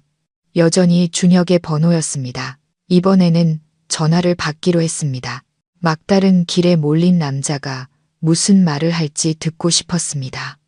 저는 먼저 입을 열지 않고 침묵했습니다. 제 침묵은 영원처럼 길게 느껴졌습니다. 마침내 수화기 너머에서 그의 목소리가 들려왔습니다. 몇 년 만에 처음으로 그의 목소리에는 가부장적인 명령도 학대적인 분노도 없었습니다. 그저 피로와 패배를 인정한 체념만이 담겨 있었습니다. 서연아, 우리 얘기 좀 해야겠다. 파트너사 제안에 동의할게. 저는 옛날 제 방, 학창시절 공부하던 작은 책상 앞에 앉았습니다. 아침 햇살이 창문을 통해 들어와 새하얀 종이 위를 비췄습니다. 저는 처음으로 제 자신을 위한 계약서를 직접 작성했습니다. 성운 기획의 직원이 아니라 독립 컨설턴트 박서연으로서 말입니다. 컴퓨터에 한 글자 한 글자 타이핑하는 제 손길은 신중하고 단호했습니다. 저는 과도한 요구를 하지 않았습니다. 저는 단지 제 가치와 노력을 정당하게 반영하는 공정한 조항들을 나열했습니다. 컨설팅 비용, 업무 범위, 인수인계 기간, 모든 것이 명확하게 규정되었습니다. 제가 작성한 각 조항은 법적 규정일 뿐만 아니라 제 독립성과 자존심에 대한 선언이었습니다. 저는 더 이상 은혜를 기다리는 아내도 부당함을 감내해야 하는 직원도 아니었습니다. 이제 저는 그들의 파트너, 공정하고 전문적인 파트너였습니다. 저는 제 근무 시간, 제공받아야 할 정보, 그리고 제가 보유한 정보에 대한 비밀 유지 조항까지 명확히 규정했습니다. 그것은 과거에는 감히 그어볼 생각조차 하지 못했던 경계선이었습니다. 작성을 마친 후 마지막으로 한 번 더 읽어보고 시우 씨와 준혁에게 동시에 이메일을 보냈습니다. 마음이 이상할 정도로 평온했습니다. 그들이 거절할까봐 초조하거나 두렵지 않았습니다. 그들에게 다른 선택지가 없다는 것을 알고 있었기 때문입니다. 1시간도 채 되지 않아 휴대폰에서 띵하는 알림음이 울렸습니다. 시우 씨에게서 온 회신 이메일이었습니다. 제목은 단 2글자, 확인 완료. 저는 떨리는 마음으로 이메일을 열었습니다.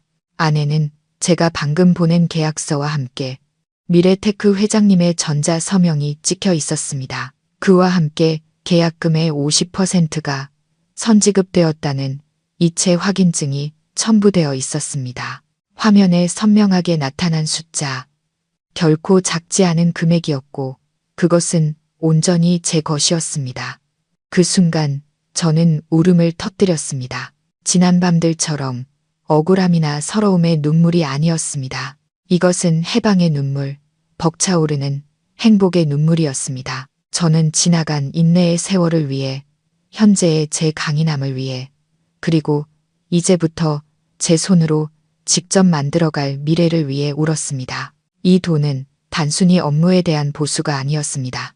그것은 인정이었고 제 가치를 가장 명확하게 증명하는 증거였습니다.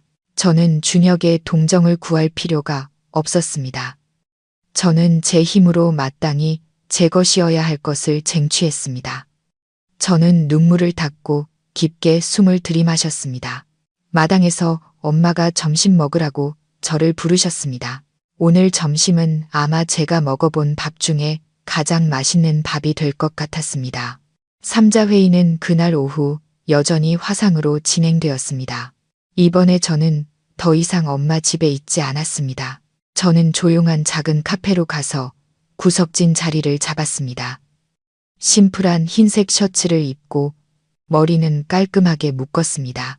최대한 전문적이고 독립적인 모습으로 보이고 싶었습니다. 화면이 켜지고 한쪽에는 시우 씨가 나타났습니다. 그는 다정하고 존중하는 미소로 제게 고개를 끄덕여 인사했습니다. 다른 한쪽에는 준혁과 김 부장님이 있었습니다. 두 사람의 얼굴은 모두 초췌하고 피곤해 보였습니다. 준혁은 화면을 통해 저를 바라보았습니다. 그의 눈빛은 복잡했습니다. 더 이상 분노는 없었지만 그렇다고 뉘우침도 아니었습니다. 아마도 잔인한 현실을 막 받아들여야 했던 자의 어색함이었을 겁니다. 한 가지 눈에 띈 것은 지아가 이 회의에 없다는 점이었습니다. 그녀의 부재는 아마 그녀의 존재보다 더 많은 것을 말해주고 있었을 겁니다. 저는 어색한 분위기가 길게 이어지도록 두지 않았습니다. 제가 먼저 차분하고 명료한 목소리로 입을 열었습니다. 안녕하세요.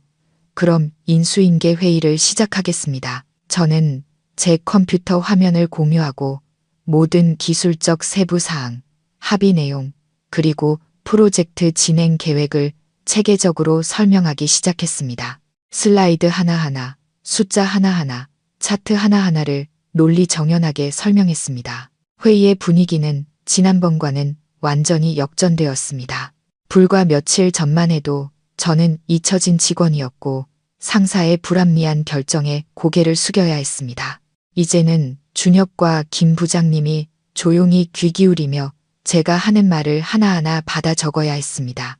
그들은 감히 말을 끊지도 어떤 의견을 내놓지도 못했습니다. 모든 것을 아는 사람은 저뿐이라는 것을 알고 있었기 때문입니다. 반대편의 시우 씨는 계속해서 고개를 끄덕이며 동의를 표했고 가끔 문제를 명확히 하기 위해 몇 가지 질문을 던졌으며 저는 모두 유창하게 대답했습니다. 저와 그의 완벽한 호흡은 준혁과 김 부장님의 역할을 더욱 희미하게 만들었습니다. 그들은 마치 강의를 듣는 학생처럼 그 자리에 앉아 있었고 얼굴에는 당혹감이 역력했습니다. 한순간 준혁이 개인적인 이야기를 하려는 듯 입을 열었습니다. 서연아, 이 일은 우리. 저는 즉시 말을 끊었습니다. 하지만 날카롭게가 아니라 흠잡을 데 없이 전문적인 태도로 말입니다. 강 대표님, 지금은 업무 시간입니다. 전문적인 문제에 집중해 주시기 바랍니다. 다른 이야기는 오늘 업무 범위에 속하지 않습니다. 준혁은 잠시 얼어붙었다가 더 이상 아무 말도 하지 않고 침묵했습니다. 회의는 거의 2시간 만에 끝났고 모든 문제가 해결되었습니다. 시우 씨는 미래테크를 대표하여 제 협조에 감사를 표했습니다. 시우 씨가 연결을 끊자마자 준혁이 다급한 목소리로 말했습니다. 서연아, 잠깐만, 우리 따로 얘기 좀 해. 저는 단독 대화를 거절하지 않았습니다. 모든 것을 명확하게 끝내야 할 때라는 것을 알았기 때문입니다. 우리는 화상 연결을 유지했고 화면에는 이제 우리 두 사람만 남았습니다. 준혁은 피곤한 얼굴로 저를 바라보았습니다. 그는 제가 너무나 익숙한 말투, 즉 아내를 달래려는 가부장적인 남편의 말투로 시작했습니다. 서연아, 내가 화난 건 알지만 일이 이 지경까지 왔으니 더 이상 서로 힘들게 하진 말자. 집안에 어른이 없으면 안 되고 회사도. 저는 그가 말을 끝내도록 두지 않았습니다. 저는 말을 끊었습니다. 제 목소리는 더 이상 당신이 아니라 저였습니다. 작은 변화였지만 명확한 경계선을 긋기에는 충분했습니다. 강준혁 씨, 우리 사이에 더 이상 할 가족 얘기는 없다고 생각해요. 오늘 저는 단지 일과 공정함에 대해 말하고 싶을 뿐입니다. 준혁은 제 호칭 변화에 놀란 듯 했습니다. 그는 침묵했습니다. 저는 지금이 제 기회라는 것을 알았습니다. 최종 인수인계를 완료하고 모든 것을 원만하게 끝내기 위해 2가지 조건이 있습니다. 듣든 안 듣든 상관없지만 이건 제 요구사항입니다. 저는 한치의 망설임도 없이 또렷하게 말했습니다. 첫째, 원래 제 몫이었던 포상금. 이건 당신의 은혜가 아니라 계약 수익을 기반으로 계산된 숫자입니다. 세후 순이익의 20%, 정확히 5천만 원. 그날 총회에서 제가 받았어야 할 금액입니다. 오늘 중으로 제 계좌에 입금해 주세요. 준혁은 입을 떡 벌렸습니다. 제가 이렇게 단도직입적이고 단호하게 나올 줄은 몰랐을 겁니다. 그가 무언가 말하려 했지만 저는 그에게 기회를 주지 않고 말을 이었습니다. 둘째, 저는 강조했습니다. 이 프로젝트를 위해 고생한 건 저뿐만이 아닙니다. 지원팀의 5명이 저와 함께 밤을 새우고 주말에도 출근해 서류 작업을 마쳤습니다. 그들의 노력도 인정받아야 해요. 회사에서 2천만 원의 격려금을 마련해 그 5명에게 공평하게 나누어 지급할 것을 요구합니다. 명단은 이 회의가 끝나자마자 보내드리겠습니다. 제가 말을 마치자 숨막히는 침묵이 흘렀습니다. 제 요구가 결코 작지 않다는 것을 알았지만 그것은 공정함이었습니다. 저는 제 자신뿐만 아니라 저와 함께 노력했던 동료들을 위해서도 권리를 요구했습니다. 그것은 준혁 같은 리더가 잊고 있었던 것이었습니다. 마침내 준혁이 목이 쉰 목소리로 입을 열었습니다. 당신, 이건 너무 심하잖아. 저는 차갑게 웃었습니다. 심하다고요? 당신이 제 노력을 송두리째 빼앗아 다른 사람에게 준 것에 비하면요. 강준혁 씨, 이건 협상이 아니라 조건입니다. 24시간을 드리죠. 그 시간이 지나면 모든 인수인계 합의는 자동으로 파기될 것이고 그 결과가 어떨지는 당신이 더 잘 알 거라고 믿습니다. 말을 마친 저는 그의 대답을 기다리지 않고 주도적으로 통화 종료 버튼을 눌렀습니다. 공식적인 인수인계를 마친 후에도 독립 컨설턴트로서의 제 일은 이메일과 카카오톡 메시지를 통해 계속되었습니다.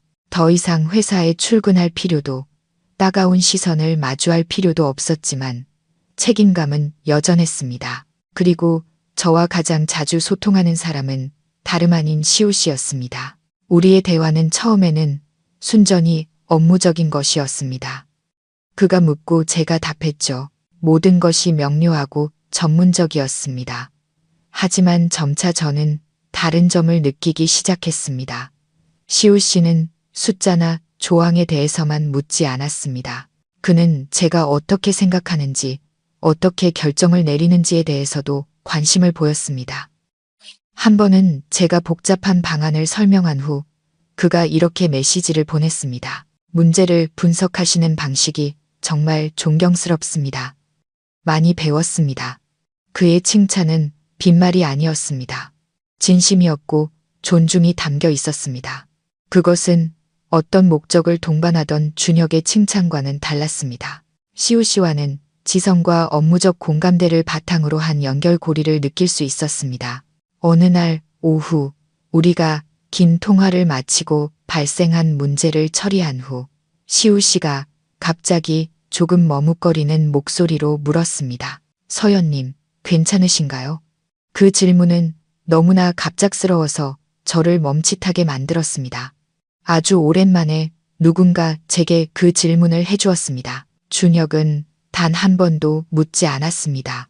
그는 제가 일을 제대로 끝냈는지에만 관심이 있었죠. 엄마는 물어보셨지만 그것은 딸을 향한 어머니의 걱정이었습니다. 하지만 시우 씨의 질문은 친구, 제가 짊어지고 있는 보이지 않는 짐을 알아봐주는 진정한 동료의 관심이었습니다. 저는 잠시 침묵하다가 나지막이 대답했습니다. 괜찮아요. 고마워요. 제가 혹시 실례되는 질문을 한 건 아닌지 모르겠습니다. 시우 씨가 말을 이었습니다. 하지만 모든 일을 처리하시는 모습이 정말 존경스러웠습니다. 전문적이면서도 강인하고 그러면서도 품위를 잃지 않으셨어요. 누구나 그렇게 할 수 있는 건 아니죠. 거친 풍파가 몰아치던 며칠 만에 처음으로 제 마음에 따뜻한 온기가 스며드는 것을 느꼈습니다. 저와 시우 씨는 준혁에 대해, 지아에 대해, 제 아픔에 대해 이야기하지 않았습니다. 우리는 단지 일에 대해, 직장인이라면 누구나 겪는 압박감에 대해 이야기했습니다. 그는 제게 힘들었던 초창기 시절 이야기, 그의 꿈, 그리고 실패담을 들려주었습니다. 그의 이야기를 통해 저는 제 자신의 일부를 보는 것 같았습니다. 저는 이 길 위에서 결코 혼자가 아니라는 것을 깨달았습니다. 저 밖에는 여전히 저처럼 열심히 일하고 진정한 가치를 소중히 여기며 항상 품위를 지키려는 사람들이 있었습니다. 다음 날 아침, 제가 마당에서 화초에 물을 주고 있을 때 주머니 속 휴대폰에서 띵 하는 알림음이 울렸습니다. 익숙한 은행 거래 알림 소리였습니다. 저는 약간 떨리는 손으로 휴대폰을 열었습니다. 화면이 켜지고 선명한 글씨가 나타났습니다. 고객님의 계좌에 50명 영원히 입금되었습니다. 저는 마당 한가운데에 서서 그 숫자를 멍하니 바라보았습니다. 5천만 원, 그것은 단지 돈이 아니었습니다. 그것은 제 땀, 눈물, 수많은 밤샘, 그리고 짓밟혔던 자존심이었습니다. 그리고 이제 그것이 돌아왔습니다. 은혜의 형태가 아니라 정당하게 치러진 빚의 형태로 말입니다. 제 마음속에는 승자의 통쾌함이 아니라 이상할 정도로 가벼운 안도감만이 있었습니다. 마치 오랫동안 제 어깨를 짓누르던 무거운 짐을 내려놓은 것 같았습니다. 준혁은 제 요구대로 했습니다. 하지만 이야기는 아직 끝나지 않았습니다. 저는 집으로 들어가 책상에 앉아 프로젝트를 위해 함께 밤낮으로 고생했던 5명의 동료 명단을 펼쳤습니다. 저는 각자의 계좌번호를 신중하게 확인한 후 이체를 시작했습니다. 한 사람당 400만 원. 금액을 입력하면서 저는 내용란에 한 줄을 덧붙였습니다. 여러분의 노고에 감사드립니다. 이것은 여러분을 위한 정당한 보상입니다. 모든 것을 마친 후 저는 예전 프로젝트 팀 단체 채팅방에 메시지를 보냈습니다. 안녕하세요, 여러분. 지난 프로젝트에 대한 여러분의 공헌에 대해 회사에서 특별 격려금을 승인했습니다. 다들 계좌 확인해 보세요. 항상 성공하시길 바랍니다. 즉시 제 휴대폰은 쏟아지는 감사 메시지로 터질 것 같았습니다. 팀장님, 받았어요. 정말 감사해요. 팀장님 떠나시고도 저희를 잊지 않으셨네요. 팀장님은 영원히 저희 마음속 최고의 상사세요. 뭐라고 말씀드려야 할지 모르겠어요. 팀장님, 정말 감동받았어요. 저는 메시지 하나하나를 읽으며 눈시울이 뜨거워졌습니다. 이것이야말로 저를 위한 가장 큰 보상이었습니다. 5천만 원이라는 돈이 아니라 한때 제 곁에서 함께 싸웠던 동료들의 인정과 존중. 저는 단지 제 자신을 위한 공정함만을 되찾은 것이 아니었습니다. 저는 마땅히 받아야 할 사람들에게 기쁨과 인정을 가져다 주었습니다. 이 행동은 권력이 아니라 품위를 통해 제 명예와 존중을 완전히 되찾게 해주었습니다. 창밖을 보니 해가 높이 솟아 있었습니다. 물질적인 빚은 갚아졌고 마음의 빚도 갚았습니다. 이제부터 저는 성운 기획에 어떤 빚도 준혁에게 어떤 미련도 없었습니다. 금전적인 문제를 모두 해결하고 나니 제 마음속에는 마지막으로 해야 할 단 한 가지만 남아 있었습니다. 그 비바람 치던 밤에 서명했던 이혼 서류는 여전히 엄마 집 서랍 속에서 조용히 잠들어 있었습니다. 마치 아직 마무리되지 않은 결정을 상기시키는 것처럼요. 이제 모든 것에 마침표를 찍을 시간이었습니다. 저는 더 이상 준혁과 어떤 대면도 하고 싶지 않았습니다. 할 말은 다 했고 모든 감정도 식어버렸습니다. 존중이 사라진 결혼 생활을 붙잡고 있는 것은 서로를 더욱 지치게 할 뿐이었습니다. 사랑은 아마 아주 희미하게 남아있을지도 모르지만 그가 제게 안겨준 배신과 너무나 큰 고통을 덮을 만큼 크지는 않았습니다. 저는 서류를 하얀 봉투에 조심스럽게 넣고 꼼꼼하게 봉했습니다. 어떤 글도 덧붙이지 않았습니다. 원망도 작별 인사도 없었죠. 침묵이 제 마지막 대답이었습니다. 그날 아침 저는 직접 차를 몰고 시내 우체국으로 갔습니다. 수취인 서명이 필요한 등기 우편 서비스를 선택했습니다. 우체국 직원이 수취인 주소를 물었을 때 저는 집 주소가 아닌 준혁의 사무실 주소를 또박또박 말했습니다. 그가 가족 대신 경력을 선택했던 곳, 저를 무참히 내쳤던 바로 그곳에서 받기를 바랐습니다. 발송 영수증을 손에 쥐었을 때 마음이 이상할 정도로 가벼워졌습니다. 마치 오랫동안 가슴을 짓누르던 돌덩이를 내려놓은 기분이었습니다. 우체국을 나와 아침의 상쾌한 공기를 깊게 들이마셨습니다. 오늘 하늘은 어쩜 이리 맑고 푸를까요? 저는 준혁이 서류를 받고 어떻게 반응할지 더 이상 생각하지 않았습니다. 그가 화를 낼지, 애원할지, 아니면 침묵하고 받아들일지 더 이상 중요하지 않았습니다. 이제부터 그의 인생은 저와 아무런 관련이 없을 테니까요. 저는 호숫가 도로를 따라 차를 몰며 시원한 바람이 들어오도록 창문을 열었습니다. 저는 한때 이혼이 실패라고, 정말 두려운 일이라고 생각했습니다. 하지만 지금은 그것이 마치 해방처럼 느껴졌습니다. 상처와 거짓으로부터의 해방, 그리고 진정한 행복을 찾을 기회를 얻기 위한 제 자신을 위한 해방이었습니다. 그 후 며칠 동안 제 삶은 드물게 평온하게 흘러갔습니다. 저는 엄마와 함께 시간을 보내고 작은 텃밭을 가꾸고 오래전에 사두었지만 읽을 기회가 없었던 책들을 읽었습니다.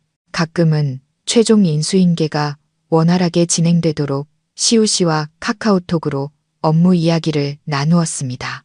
이제 우리 사이의 대화는 훨씬 더 편안하고 솔직해졌습니다.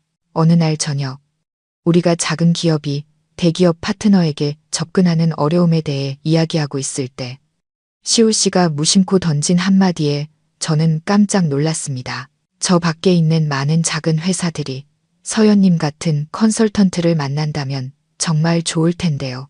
좋은 제품과 열정은 있지만 협상이나 전략 수립 단계에서 매우 약하거든요. 그의 말은 제 머릿속에 번개처럼 스쳐 지나갔습니다. 이전에는 감히 생각지도 못했던 아이디어가 갑자기 선명하게 떠올랐습니다. 그래, 왜 안 돼? 저에게는 경험이 있고 능력이 있고 인맥이 있습니다. 저는 작은 기업들의 어려움을 이해하고 그들이 그것을 극복하도록 도울 방법을 알고 있었습니다. 저는 벌떡 일어났습니다. 심장이 마구 뛰었습니다. 오랫동안 잊고 있었던 흥분과 설렘이었습니다. 저는 제 새로운 길을 그려보기 시작했습니다.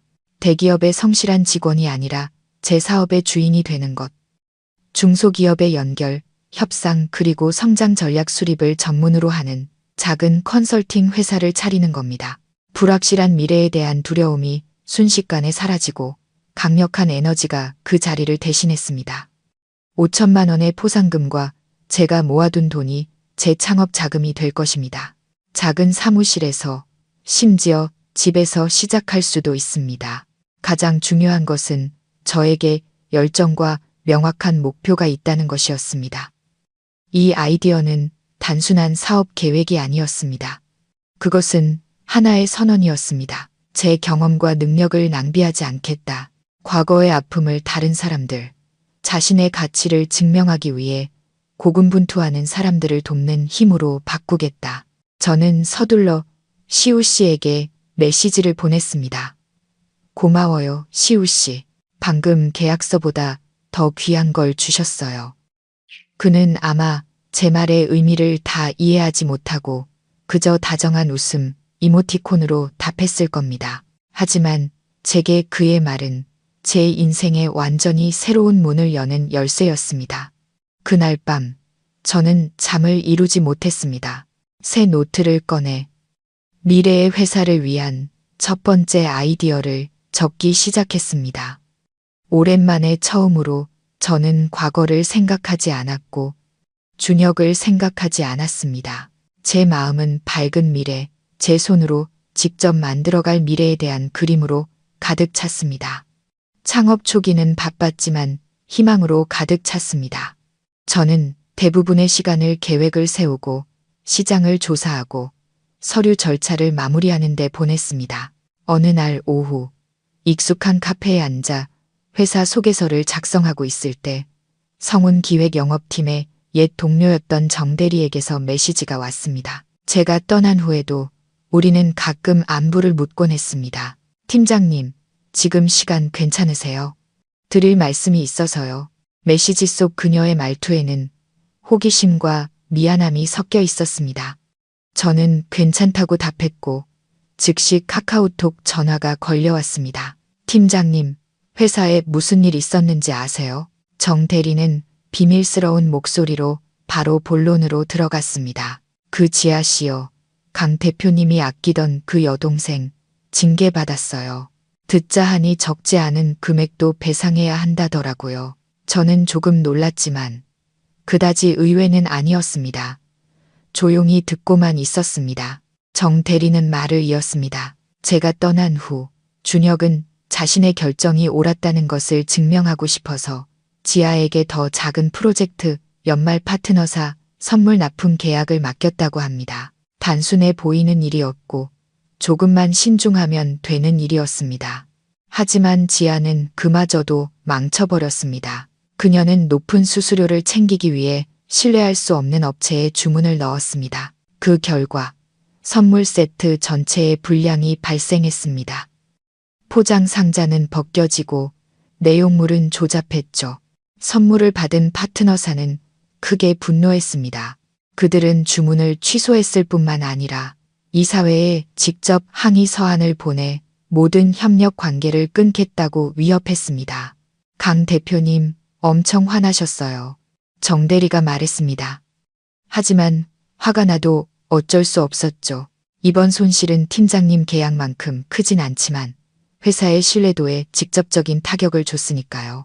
대표님도 더 이상 감싸줄 수 없어서 전 직원 앞에서 지아 씨를 징계하기로 결정했어요.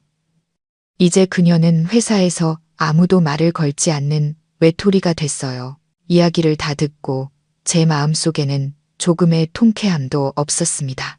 오히려 스쳐 지나가는 연민을 느꼈습니다. 저는 지아가 징계를 받아서가 아니라 자신이 믿었던 오빠에 의해 자신에게 어울리지 않는 자리에 내몰렸다는 사실에 연민을 느꼈습니다. 그리고 준혁에게도 연민을 느꼈습니다. 그는 자신의 맹목적인 편애에 대한 대가를 스스로 치러야 했습니다. 저는 정대리에게 나지막이 말했습니다. 얘기해줘서 고마워. 어쨌든 다 지난 일이네. 저는 전화를 끊었습니다. 붐비는 거리를 내다보며 한 가지를 깨달았습니다. 가짜 능력은 결코 오래갈 수 없다.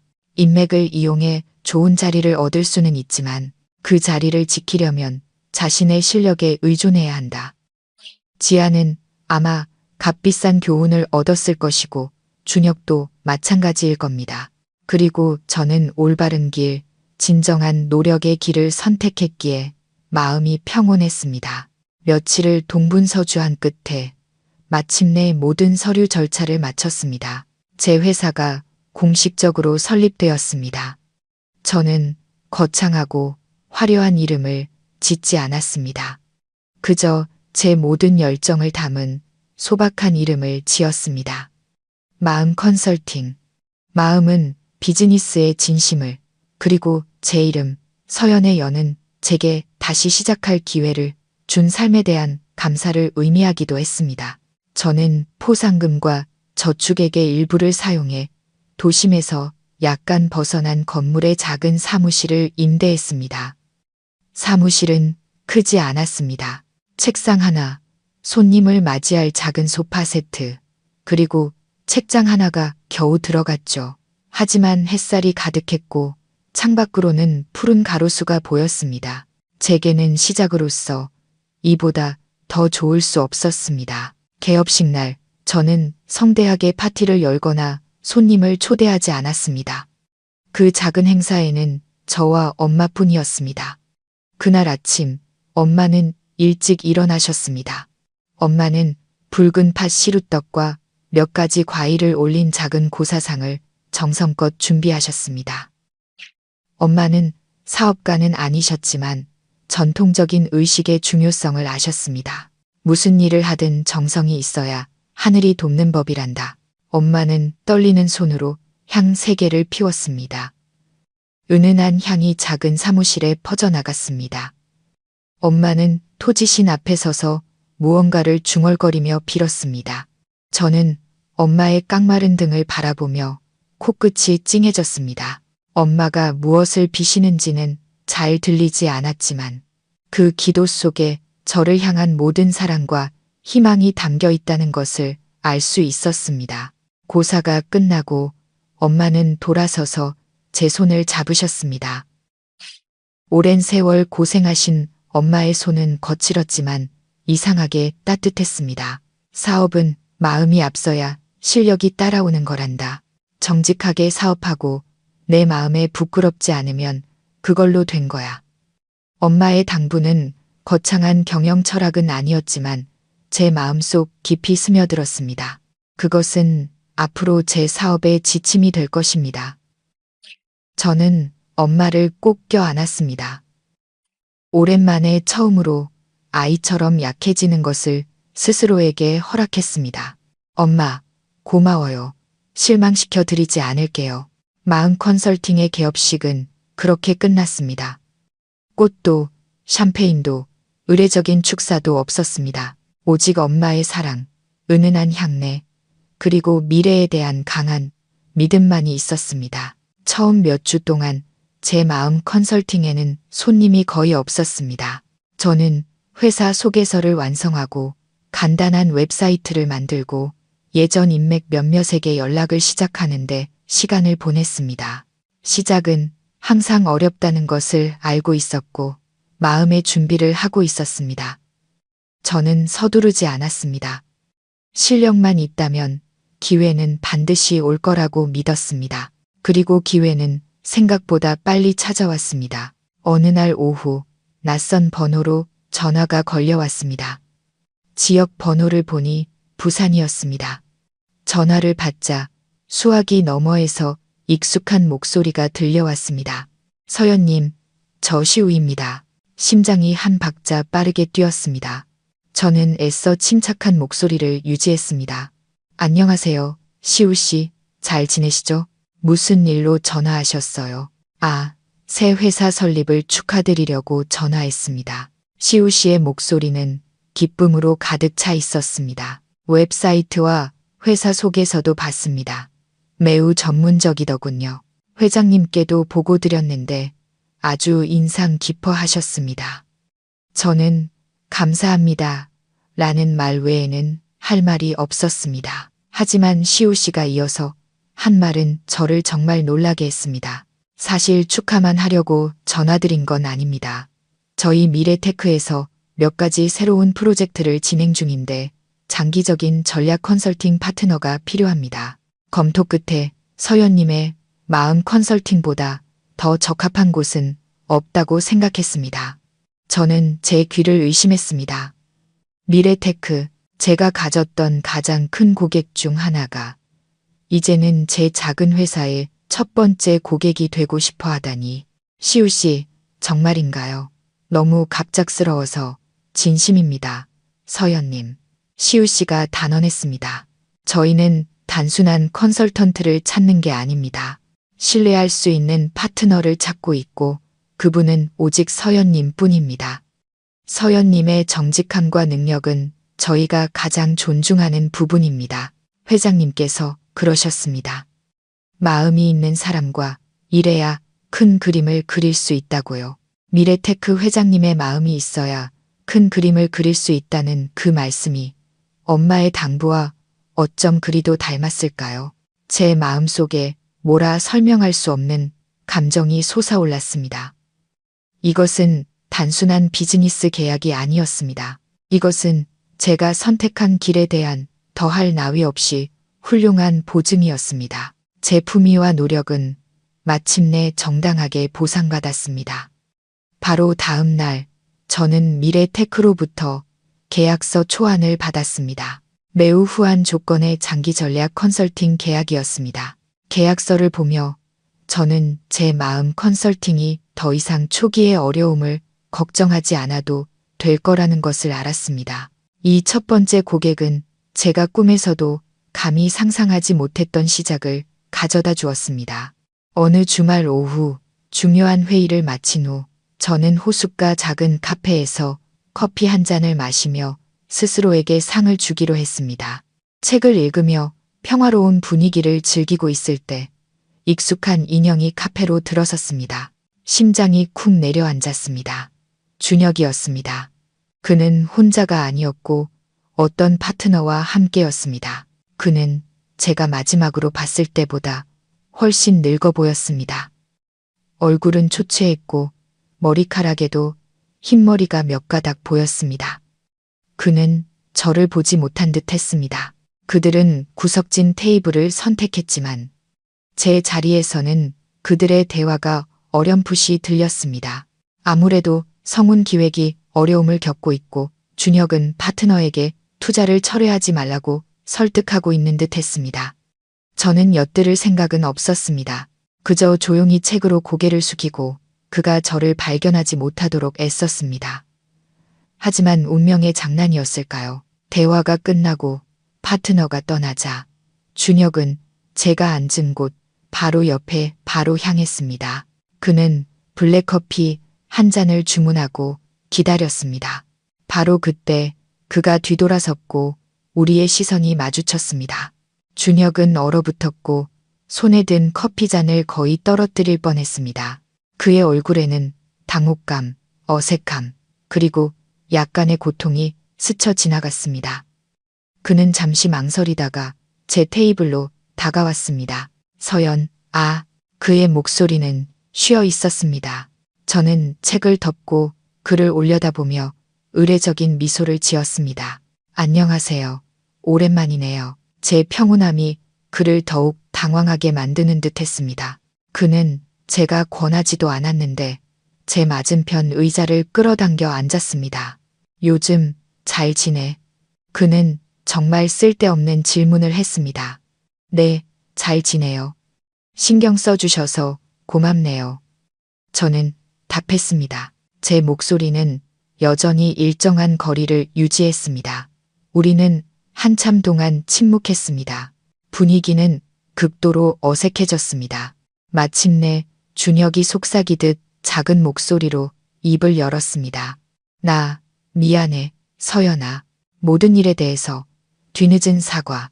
몇 달 전이었다면 저는 그 말을 듣고 울음을 터뜨렸을지도 모릅니다. 하지만 지금 제 마음은 이상할 정도로 평온했습니다. 저는 한때 제 세상의 전부였던 남자를 바라보았습니다.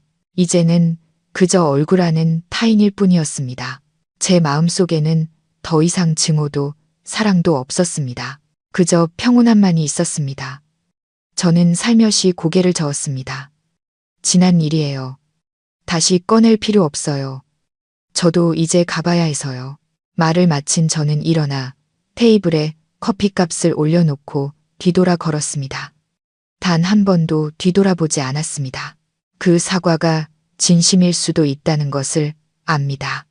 하지만 너무 늦었습니다. 어떤 상처는 시간이 흐리면 희미해질 수는 있지만 결코 깨끗이 지워지지는 않습니다. 마음 컨설팅은 점차 궤도에 올랐고 일은 점점 더 많아졌습니다. 미래테크와의 성공적인 프로젝트 이후 작은 컨설팅 계약들이 찾아오기 시작했습니다. 저는 더 이상 혼자 일할 수 없다는 것을 깨달았습니다. 이제 저에게는 동반자, 제가 믿고 이끌어줄 수 있는 사람이 필요했습니다. 저는 작은 채용 공고를 냈습니다. 경력은 무관하지만 열정과 배우려는 자세를 가진 비서를 찾았습니다. 거의 20개의 이력서 중에서 저는 갓 대학을 졸업한 유나라는 지원자에게 눈길이 갔습니다. 그녀의 이력서는 특별할 것이 없었고 아르바이트 경험도 단순한 시간제 일이 전부였습니다. 하지만 손으로 쓴 자기소개서에 저를 멈추게 한 한 문장이 있었습니다. 저는 경험은 없지만 진실한 마음과 배움을 통해 가치 있는 사람이 되고자 하는 열망이 있습니다. 그 문장은 제 마음 깊은 곳을 건드렸습니다. 저도 그랬습니다. 빈손과 열망 가득한 마음으로 세상에 첫 발을 내디뎠습니다. 저는 유나에게 면접을 보자고 연락했습니다. 유나는 수줍고 긴장한 모습으로 사무실에 들어섰습니다. 그녀는 심플한 흰색 셔츠를 입고 긴 머리는 단정하게 묶었으며 맑고 투명한 눈은 총명함과 약간의 순수함으로 빛나고 있었습니다. 저는 그녀에게 기술이나 경력 계획에 대한 일반적인 면접 질문을 하지 않았습니다. 저는 그저 그녀를 앉히고 물 한 잔을 따라준 후 전혀 다른 질문을 했습니다. 만약 여기서 일하게 된다면 가장 얻고 싶은 것은 무엇인가요? 유나는 제 질문에 놀란 듯 했습니다. 그녀는 잠시 생각하다가 진솔한 목소리로 대답했습니다. 저는 대표님께 배우고 싶습니다. 그리고 노력이 인정받는 환경에서 일하고 싶습니다. 그 대답이 다시 한번 제 마음을 울렸습니다. 노력이 인정받는 것. 인정이라는 두 글자는 참 단순하지만 그것을 얻기 위해 저는 너무나 큰 대가를 치러야 했습니다. 저는 유나에게서 몇 년 전에 제 모습을 보았습니다. 열정으로 가득 차고 자신의 가치를 증명하고 싶어 했던 모습. 저는 진심 어린 미소를 지었습니다. 좋아요. 내일부터 출근할 수 있어요. 유나는 얼어붙었고 눈을 동그랗게 뜨며 믿을 수 없다는 표정을 지었습니다. 네, 정말요. 정말이에요. 저는 단언했습니다. 저는 경험 있는 사람이 아니라 마음이 있는 사람이 필요해요. 다른 모든 것은 내가 가르쳐 줄 수 있어요.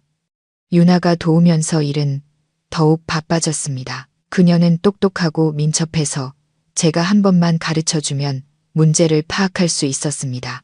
그녀의 존재는 제 작은 사무실에 새로운 활기를 불어넣었고 공간은 더 이상 조용하거나 외롭지 않았습니다. 어느 토요일 오후 저는 유나와 함께 사무실에 놓을 몇 가지 장식품을 사기 위해 대형 쇼핑몰에 갔습니다. 우리가 생활용품점에서 물건을 고르고 있을 때 저는 우연히 맞은편 패션 매장을 쳐다보았고 그 자리에서 멈칫했습니다. 계산대 뒤 판매원 유니폼을 입고 서 있는 사람은 지아였습니다. 그녀는 더 이상 이전처럼 도도하고 화려한 모습이 아니었습니다. 정성 들여 말았던 머리는 급하게 묶은 포니테일로 바뀌어 있었습니다. 곱게 화장했던 얼굴은 이제 얇은 파운데이션만 발라 피곤하고 초췌한 기색을 드러내고 있었습니다. 그녀는 고개를 숙여 영수증 뭉치를 정리하다가 가끔 고개를 들어 억지 미소를 지으며 손님을 응대했습니다. 바로 그때 마치 운명의 장난처럼 우리의 시선이 마주쳤습니다. 지아는 얼어붙었습니다. 그녀의 눈은 커졌고 당혹감과 수치심이 스쳐 지나간 후 이내 익숙한 증오의 눈빛으로 바뀌었습니다. 하지만 그 증오는 이제 너무나 약하고 무력해 보였습니다. 그녀는 황급히 고개를 돌려 바쁜 척했습니다. 저는 가만히 서 있었습니다. 제 마음에는 조금의 통쾌함도 없었습니다. 그녀가 생계를 위해 고군분투하는 모습을 보니 기쁘지 않았습니다. 오히려 이상한 공허함만이 느껴졌습니다.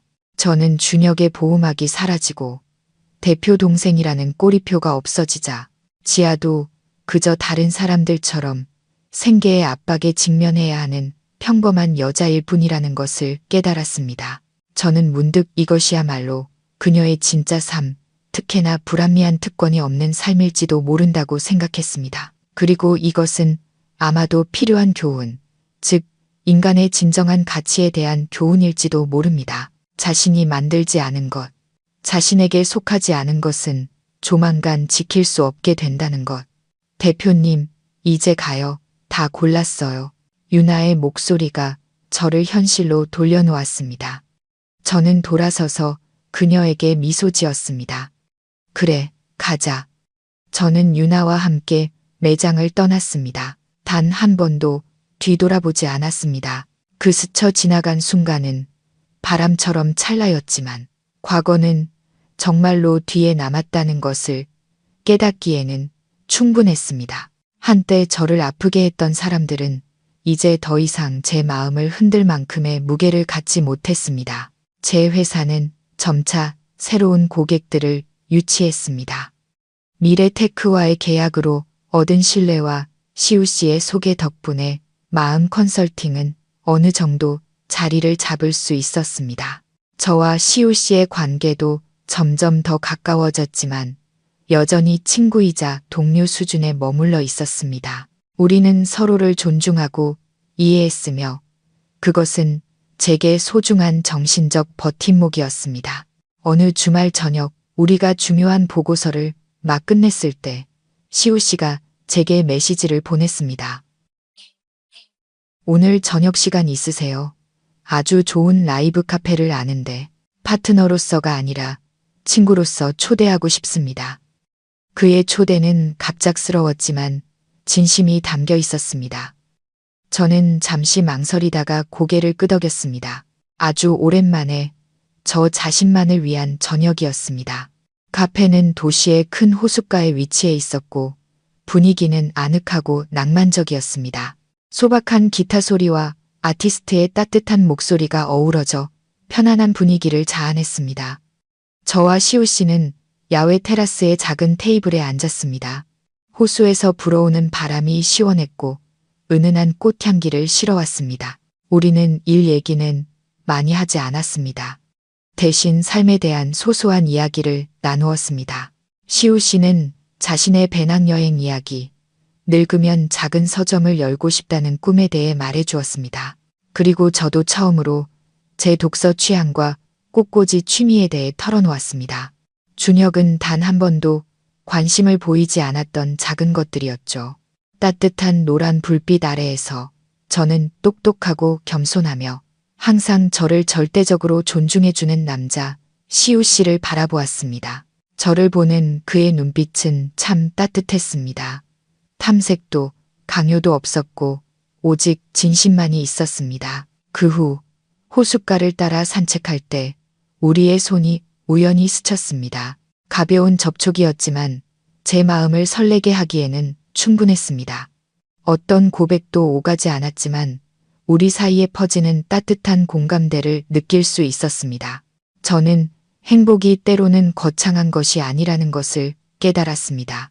그것은 단지 나를 이해하고 소중히 여겨주는 사람 곁에 있는 것이었습니다. 저는 이 평온한 느낌을 준혁과 함께했던 세월과 비교해 보았습니다. 준혁의 사랑은 격렬한 폭풍 같았지만 소유욕과 욕으로 가득 차 있었습니다. 반면 시우 씨의 관심은 맑은 시냇물처럼 부드럽고 시원하며 모든 상처를 치유해 주는 것 같았습니다. 그날 밤 시우 씨가 저를 데려다 주면서 그는 그저 오늘 저녁 고마웠어요. 정말 즐거웠습니다라고 간단히 말했습니다. 저는 미소 지었습니다. 저도요. 시우 씨의 차는 멀어졌지만 그날 저녁의 온기는 여전히 제 마음속에 남아 있었습니다. 새로운 문이 서서히 열리는 것 같았습니다. 존중과 이해를 바탕으로 한 서두르지 않는 잔잔한 행복으로 이끄는 문이었습니다. 1년 후 저는 창업 초기의 작은 방보다 훨씬 더 넓고 세련된 새 사무실에 홀로 앉아 있었습니다. 창밖으로 도시의 불빛이 켜지기 시작했습니다. 고층 빌딩들이 인공 은하수처럼 반짝였습니다. 제 마음 컨설팅은 이제 5명의 직원을 두었고 우리는 방금 또 다른 큰 계약을 체결했습니다.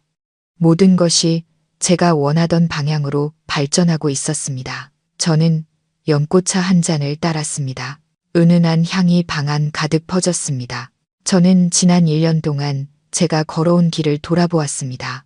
제 마음속에는 더 이상 증오나 고통에 거친 파도가 없었고 그저 고요하고 평온한 호수만이 남아 있었습니다. 저는 더 이상 준혁이나 지아에 대해 많이 생각하지 않았습니다. 가끔 들려오는 소식에 의하면 성운 기획은 여러 사건을 겪은 후 구조조정을 해야 했고 준혁도 예전처럼 독단적인 모습을 유지하지 못한다고 했습니다. 지아는 퇴사하고 고향으로 돌아가 결혼했다고 들었습니다. 그들의 삶은 이제 제가 더 이상 신경 쓰지 않는 오래된 이야기가 되었습니다. 저는 용서하는 법을 배웠습니다. 그들이 그럴 자격이 있어서가 아니라 제가 평온할 자격이 있기 때문이었습니다. 저와 시우 씨의 관계는 여전히 천천히 그리고 꾸준히 발전하고 있습니다. 우리는 여전히 마음이 통하는 친구이자 완벽한 파트너입니다. 가끔 그는 여전히 저를 카페에 초대하고 호숫가를 함께 산책합니다. 우리 사이의 감정은 명확한 이름이 필요 없습니다. 그것은 진심 어린 관심과 존중 속에서 매일 조금씩 자라나고 있습니다. 미래가 어떻게 될지 저는 서둘러 답을 찾지 않습니다. 그저 그와 함께 있을 때 저는 항상 제 자신이 될 수 있다는 것을 압니다. 엄마는 여전히 건강하십니다. 주말마다 저는 엄마를 뵈러 가고 작은 선물을 가져다 드립니다. 엄마의 행복하고 자랑스러운 미소를 볼 때 저는 그것이 제 인생에서 가장 큰 성공이라는 것을 압니다. 저는 일어나 창가로 다가가 아래의 분주한 인파를 내려다 보았습니다. 각자에게는 자신만의 이야기, 삶, 그리고 여정이 있습니다. 제 여정에는 눈물로 가득 찬 굴곡이 있었지만 바로 그 시련들이 오늘날의 저를 단련시켰습니다. 더 이상 두려워하지 않고 누구에게도 의존하지 않는 여자로 말입니다. 진정한 평온은 다른 사람이 나를 어떻게 인정하는지 혹은 얼마나 많은 돈이나 지위를 가졌는지에서 오는 것이 아니라는 것을 깨달았습니다. 평온은 깊은 내면에서 자신의 가치를 이해하고 자신의 삶을 주도하는 것에서 비롯됩니다. 저는 복수하는 길을 선택하지 않았습니다. 저는 더 나은 삶을 사는 길을 선택했습니다. 그리고 그것이야말로 아마 가장 달콤한 복수일 겁니다. 저는 미소 지었습니다. 미래는 여전히 많은 도전과 기다리는 기쁨으로 가득 차 있습니다. 하지만 저는 더 이상 두렵지 않습니다. 무슨 일이 일어나든 저는 치유된 마음과 평온으로 가득 찬 영혼으로 제 자신의 길을 굳건히 걸어갈 것이라는 것을 아니까요. 이야기 끝까지 함께 해주셔서 감사합니다.